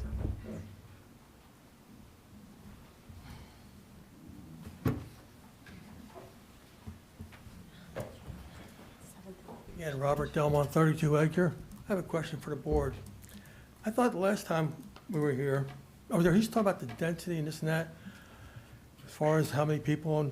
Now, I thought we verified last meeting that the size, this lot is .3792 acres, and the proposed building is required for 2 acres. How is this justifiable? That's really commentary for the end of the meeting, sir. Excuse me? This is for questions of this witness. What you're suggesting is commentary for the end of the meeting, so I'd suggest saving it until the public comment portion. Okay. Are there any more questions for the planner? Yes. Just a clarification, because I'm looking at your comparison to the other multifamily homes, and it seems like you're comparing multifamily homes that are already overly dense and beyond compliance in today's day and age, or you're comparing it against multifamily homes that have egress onto Morris Avenue. Is that correct? Is that what the comparison is for? I'm showing, it's one of the threshold issues in a density case is to show that it fits the neighborhood it's within. So Okay, so if the neighborhood is already overly dense, by being overly dense, it's fitting the neighborhood? well, again, it's one of the thresholds that the board can consider. And again, our case and one of the points that we'd like to make as the case for them to consider is that this is an area where this density would fit in, or actually less than some of that density. Obviously, the board could also contemplate the potential negative impacts, which again, I don't believe that the one extra unit that we're proposing is generating a significant negative impact on a number of those kind of threshold issues. Obviously, you or the board may disagree with that as well. Yes. Is there another question for the planner?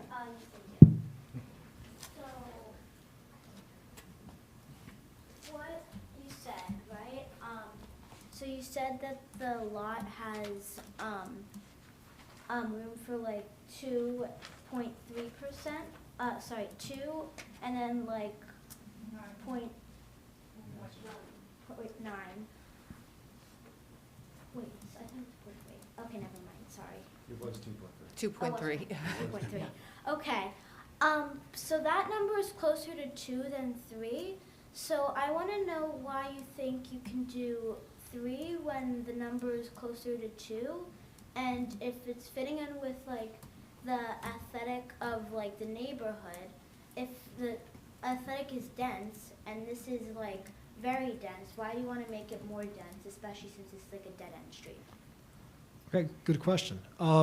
So what I was making the case for, and I agree, we are here because we want 3 where 2.3 are allowed. If we didn't want that, we wouldn't be talking about that issue.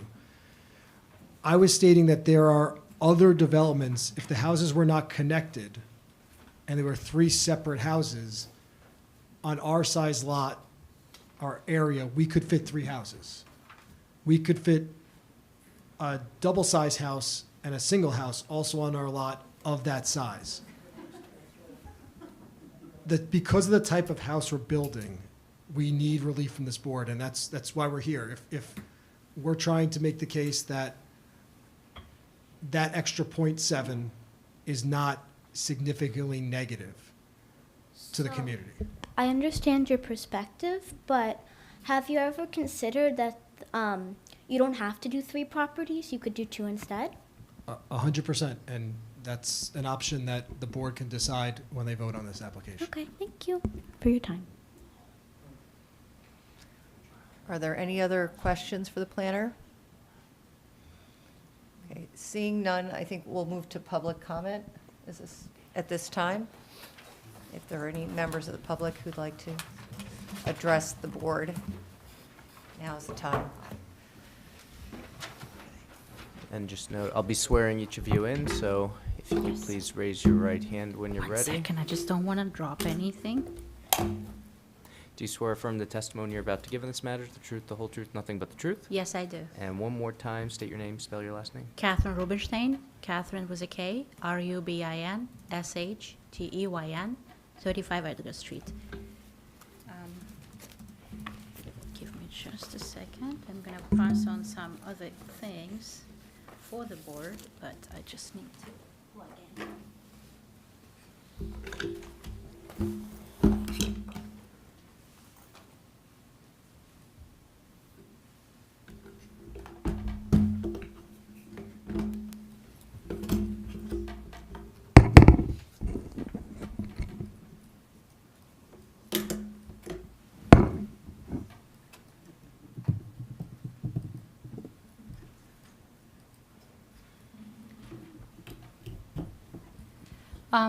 Just a little bit of history, something that one of the neighbors came into the Historical Society and was able to discover, just the perspective, I guess, so that we can appreciate the reason for this size and structure of the property. Doesn't show up? Okay. No, there it is. All right. So what this is, and I have a presentation of the rest of the pictures, but I just wanted to share this. This, So we'll have to, if you could describe what it is, and then we yes, would I need to will. mark this. This is old, original, or one of the very early summit maps with the houses on Edgar Street. It's the is it Union County, dated? New Jersey, 1938, scale 1 in 100s. And how did, Survey. where did you obtain it? One of the neighbors obtained it from the Summit Historical Society. And I just, Council, any objection to this particular exhibit? Council, any it's more objection to this illustrational than particular anything exhibit? else. Okay. Okay. We're going to mark it as 01. So this is Edgar Street back then, and all the multifamily area is there. It's really for more for kind of pointing out. These are the 28, 32, and 27. They all used to belong to a single family of Kane family. This 32, which is number 25, was actually had a structure built on it. These 2 properties at the time of 1938 didn't have any buildings. This is just illustrational, and that would explain how come there is so little space, because the family built for the family members. I'm not going to go into more of the history, but this is the original kind of beginning of where things were back then. So if you see here, this is just increased. Family of Frank Kane family, and some of the people actually remember him, owned these three buildings, right? This is the one was built, this was just the property. This is just for historical appreciation of why such a irregular shape. But I just want to share the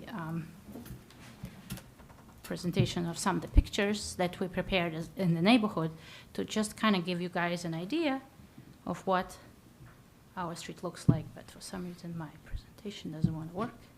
I guess it's tired. I appreciate everybody's time. Maybe I'll just do this.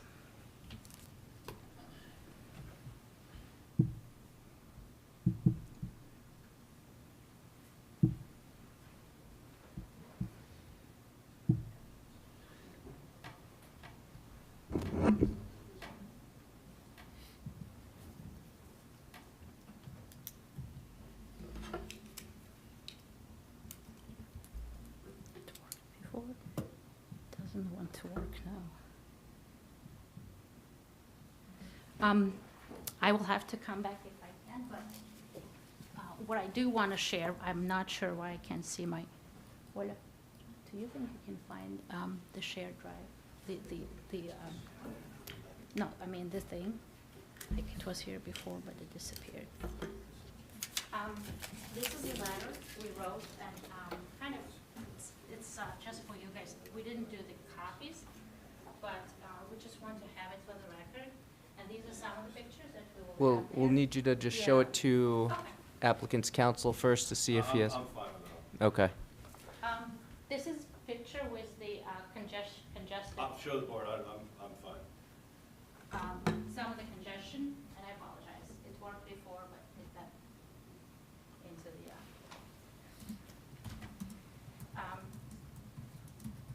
this is some other, kind of appreciates the narrowness and the amount of cars we have on our street.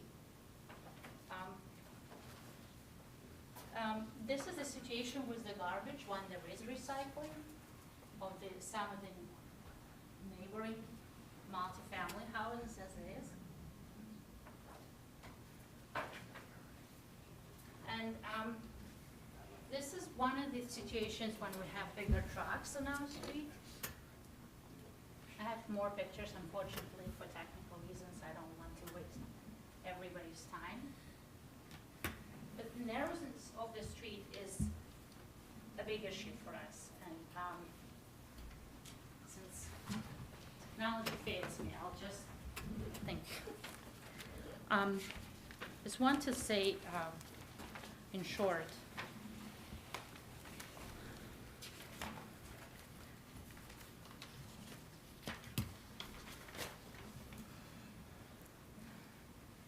so proposed variance for 27th Street fails to meet zoning requirements. It does not provide any public benefit.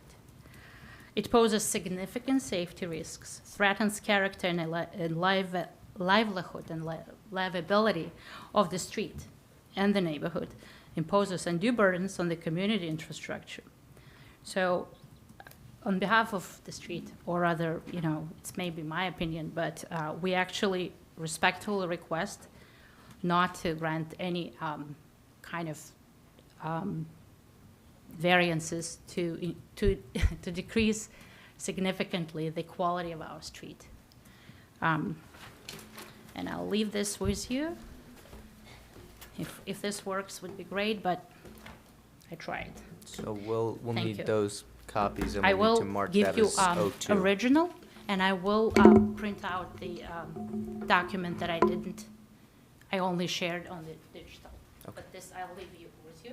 And then can you email that document as well? I will. Here's my email. Thank you so much.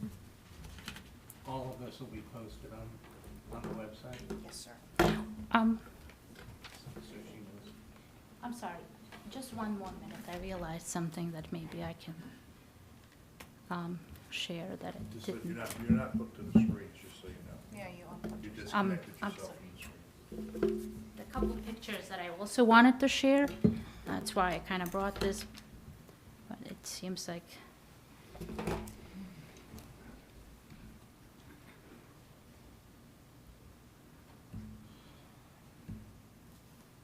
Okay. This was one of the letters that I sent, again, on behalf of the street to tap into Summit. What I want to point out here, the actual pictures. Can you see? So this is the house in question. This is facing back towards the house, where currently the driveway is. This is facing from the street. And that car would have to move to park. This is behind the house, high school property. Okay, that's pretty much all I wanted to share. And we'll need Just you to give the appreciation of the grand scheme of the house that being built on this kind of property, it just doesn't seem honest and fair for the neighbors. Thank you. All right, so that third article will be marked as 03. No objection. Thank you. Thank you. And I'll email it to you right now. Yes, I got it.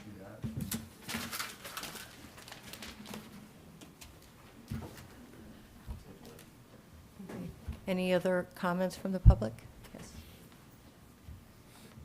I won't make a whole statement If, because. I need to swear you in. If you could raise your right Jessica hand. Raise your right hand, please. Do you swear affirm the testimony you're about to give in this matter is the truth, the whole truth, nothing but the truth? Yes, And state your name, spell your last name. Jessica Gutman, Guttman, 29 Edgar Street. Thank you. I won't prolong this, I won't reiterate what Catherine said, but as you can tell, the entire neighborhood is against the proposal as it stands now. It just increases density beyond what we can accommodate. There are so many concerns regarding waste management, stormwater, parking, various emergency,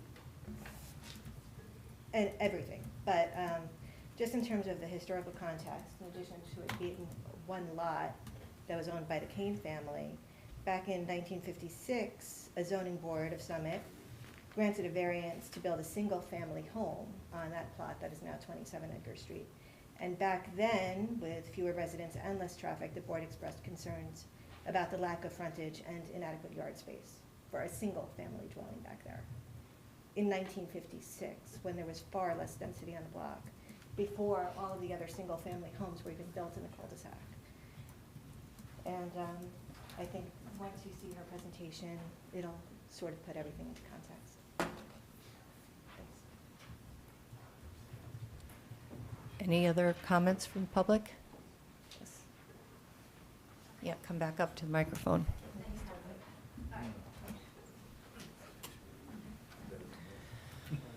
I need you to raise your right hand.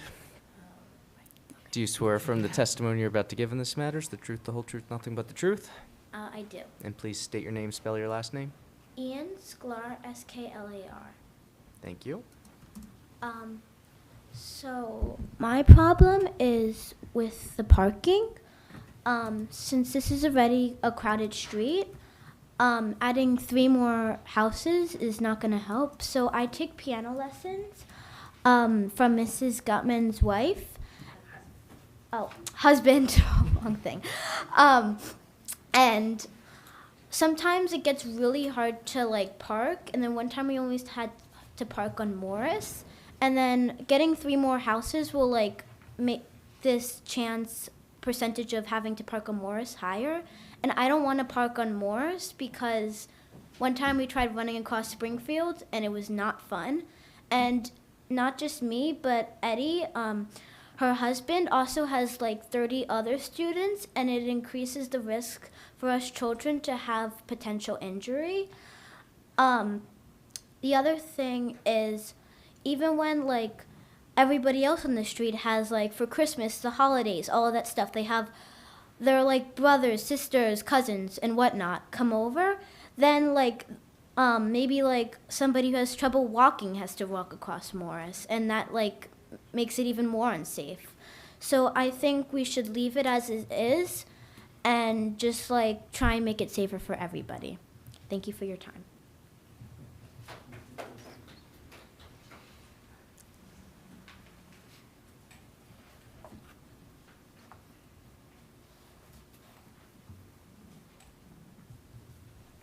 Hi, I'm Kevin Testa, 34 Edgar Street.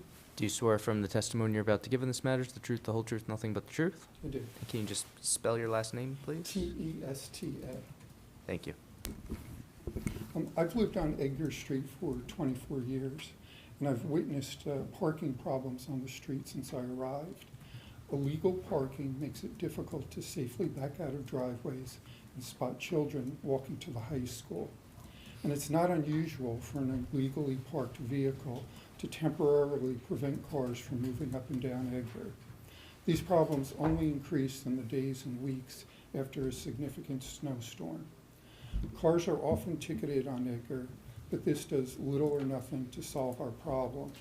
According to a police record, there were 29 tickets in the last 15 weeks for overnight parking alone.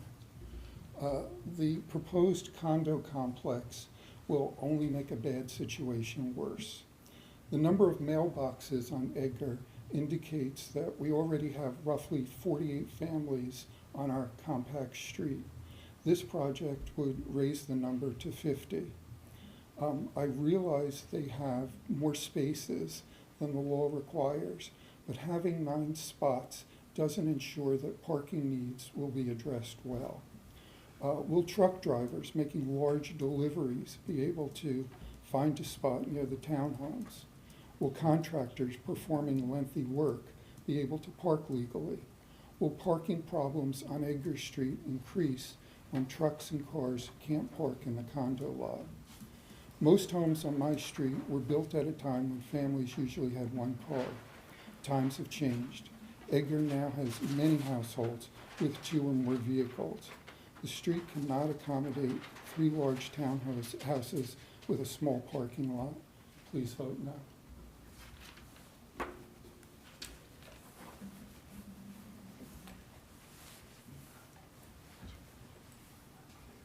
you. Are they, okay.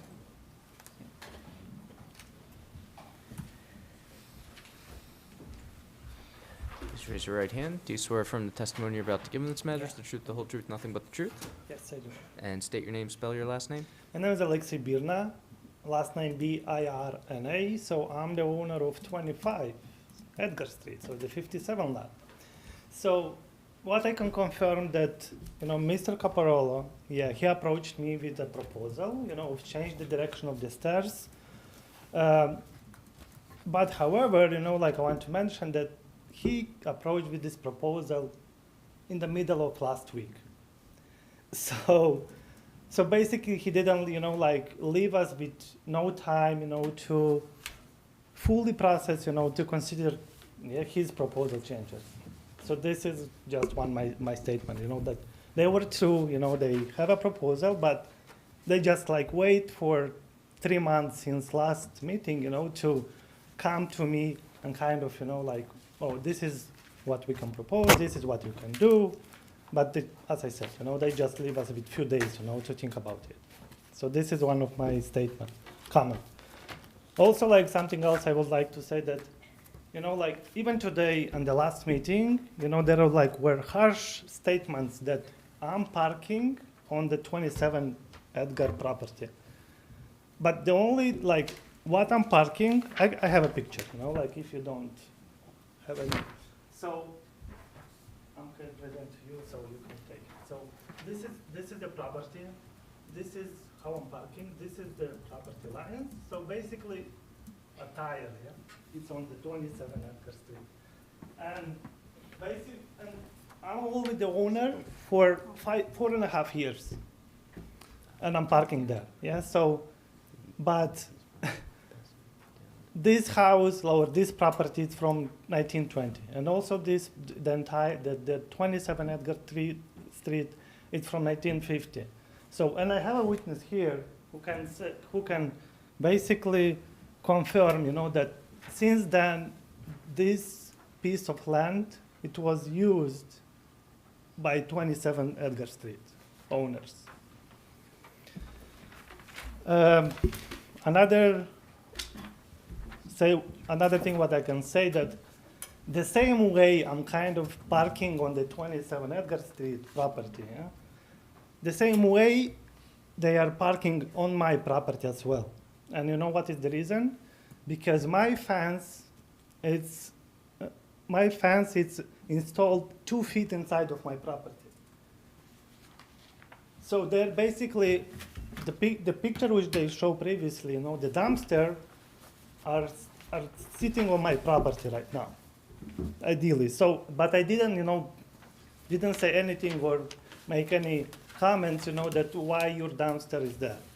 So from here, it's kind of question, I have a question, it's kind of a question that, okay, what if they're gonna start, you know, the construction. So what is gonna happen? If I sign the agreement, let's say, I sign the agreement, let's say, you know, like, they're gonna redo my driveway, they're gonna change my stairways. So what is gonna come first? Because from what I can see, they are like, keep saying, you know, that they have like 18 feet of property, which it means that next to my driveway, there will be like heavy equipment and cars going back and forth. So I guess this was my comment, and also like it's not like a question that I want them to answer to me right now, you know, but just like to generalize, like to add to all this meeting. Thank you so much. I'll just briefly note that any arrangements you make about that construction on your property, that's between you and the applicant. So timing, areas of construction, that would be spelled out in whatever agreement you sign with them. Aside from that, I'll just also note that we're going to mark that picture as 04. Okay, thank you. And also, like, I have another picture, you know, like the stairs, how they're, you know, how my stairs are now. because, you know, Oriented. yeah. So this is what they're proposing to change the stairs this way. So as you can see, I already have a stairs, and this is my door. So if they're gonna change them, you know, my stairs will go like more than 4 feet inside of this area. Because like in the plans anyway, you know, like it's not mentioned that I have already stairs and like in this spot, and I have a door as well. All right, we'll mark that second one as 05. Thank you so much. Thank you.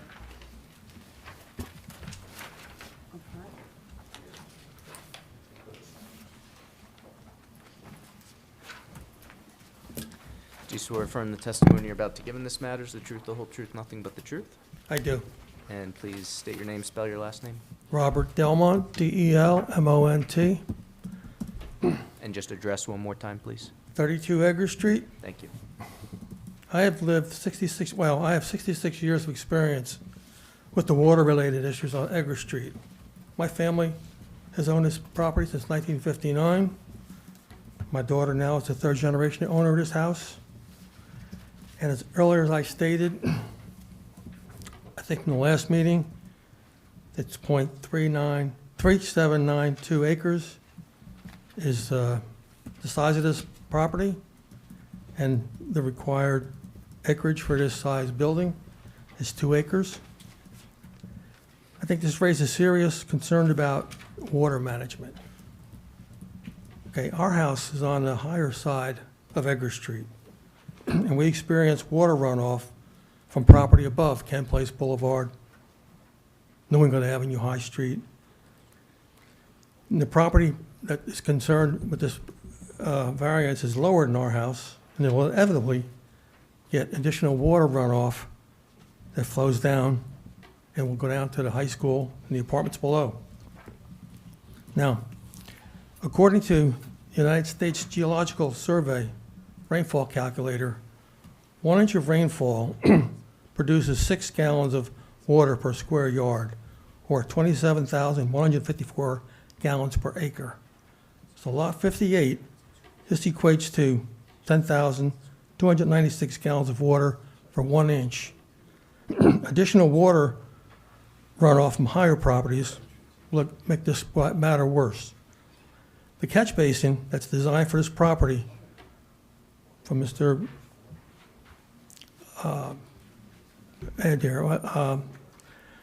it will hold 24,000 gallons of water. However, if we get 2.5 inches of rain, that basin will not be able to accommodate that water because that will result in 25,740 gallons of water, which will exceed that basin capacity. Now, we frequently experience water runoff from the property above us. And there's an underground stream which goes behind our property, down Edgar Street, down Morris Avenue by Oratory School, which add to this problem. And historical events like Hurricane Floyd in 1998, Hurricane Irene in 2011, Superstorm Sandy 2012, we had rainfalls of 7 inches to 14 inches, 11 inches to 16 inches, and 11 inches respectively. We get storms like this here. Where's this water going to go? And I urge this board to really consider this and reject this plan.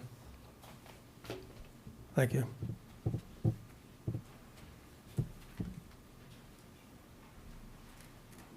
Are there any other members of the public who wish to comment? I would just like to submit this regarding the variance from 1956. Yeah, I'd like to examine that one. Can you hand it to council first?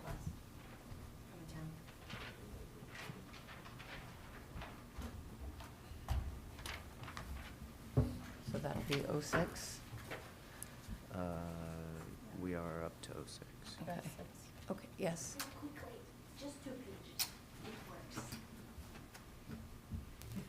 Catherine Rubenstein, 35 Edgar Street. I promise. Everybody's so late, but this thing is actually near and dear for all of us. So we're hoping it will be for the rest of the people who can help.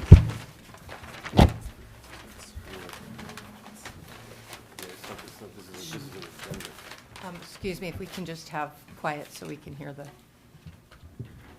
public comment. This is demonstration of what will happen. And I heard that the dumpsters supposedly will be not along the curve, but just to appreciate if they're not here, they would be here. And even if this area is redone, you can imagine that it still becomes quite difficult to navigate. Another issue is, so this is currently where lots of kids are. And Just briefly, are these the same pictures that you showed us? this is different. I Okay. will add it to the via email. So this is the two, I guess, park spaces, driveways, right? And this is the condominium. And this quite congested corner. My son actually was riding dirt bike over here and almost hit car over here. So there are lots of kids on the street, and school children also pass by. Narrowness of the street and additional cars on the street really do create safety issues. That's all I wanted to add. Thank you so much. I will forward it to the email.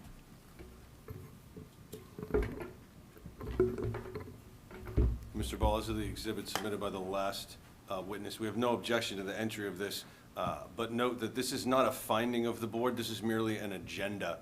So the use of the word that the board was concerned is not the finding of the board. It was that the application concerned a certain issue as opposed to a finding or statement of opinion by a prior board. So without a resolution, obviously, we don't know what the board decided, but we can certainly accept this as as the agenda for that meeting. And that will be 06. Any other public comments? Would the city have a copy of the resolution that goes along with that meeting? What was the answer? I'm making you You're work. pushing your luck Yeah. because that's going back quite a bit. Okay, So if there are no more public comments, we're going to hold closing arguments. Well, Is that let's look correct? to Is that what council. we- Is it? do you Yeah, still as we wish to- discussed earlier, what I'd appreciate is if Mr. Malay would make himself available to view the video, and then we can return. I think you mentioned it was March 17th. Is that the next meeting? Yes, so just a quick explanation, because I know we have a lot of members of the public here. As you can see, there's only 6 members of the board present. A full board membership is 7 members. The applicants, because they require 5 votes for a D variance, they're entitled to request that the actual vote occur at a meeting where the full membership is present. So that's what's happening here. We are going to then be, I imagine, moving to carry this application until March 17th? March 17th, without further notice, where we've concluded all the testimony. We would only be hearing the applicant's attorney's closing comments, and then the board would go into deliberations and vote on that application. There won't be any further testimony or comments from the public at that point. Might I also suggest that we remind both council and the public that there are 11 potential members who may read the testimony, So- listen to the video, and the regular members and alternates in. Yeah, No objection. Will vote. correct. So Yeah, as long as I have depending on 7. who is present that night, it may not be Not just Mr. Mr. Malay or. I understand, yes. Yeah, it could be any one of the members that wasn't present here. Sure, everybody understands. And I, of course, stipulate to the extension of time for the board to make a decision. I have a So is there a motion? much other question. have a question. Okay. Yep, so if they came with, like, their landscape plan, whatever, and they can't, are they gonna be, could they present that? Well, that's up to the chairman of that meeting on to whether to allow that in. So, yeah, if there is additional testimony that is allowed at that meeting, then the public would be able to ask questions and comment at that point. Thank you. But that's not the intention at this point. I don't think we have time for that at that meeting either. I would expect that if that's the circumstance, I'm going to contact the board secretary in advance of that, and at that point, the 17th would be merely a scheduling meeting so that we could then avoid a notice for whatever future meeting the board would have time on. I haven't contemplated that yet, because I haven't eaten since noon, but. Sounds appropriate. Okay. Motion to carry without further notice until March 17th? So moved. Second.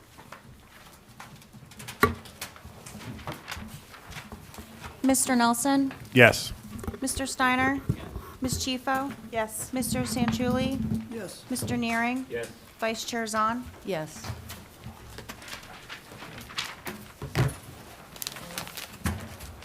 And then,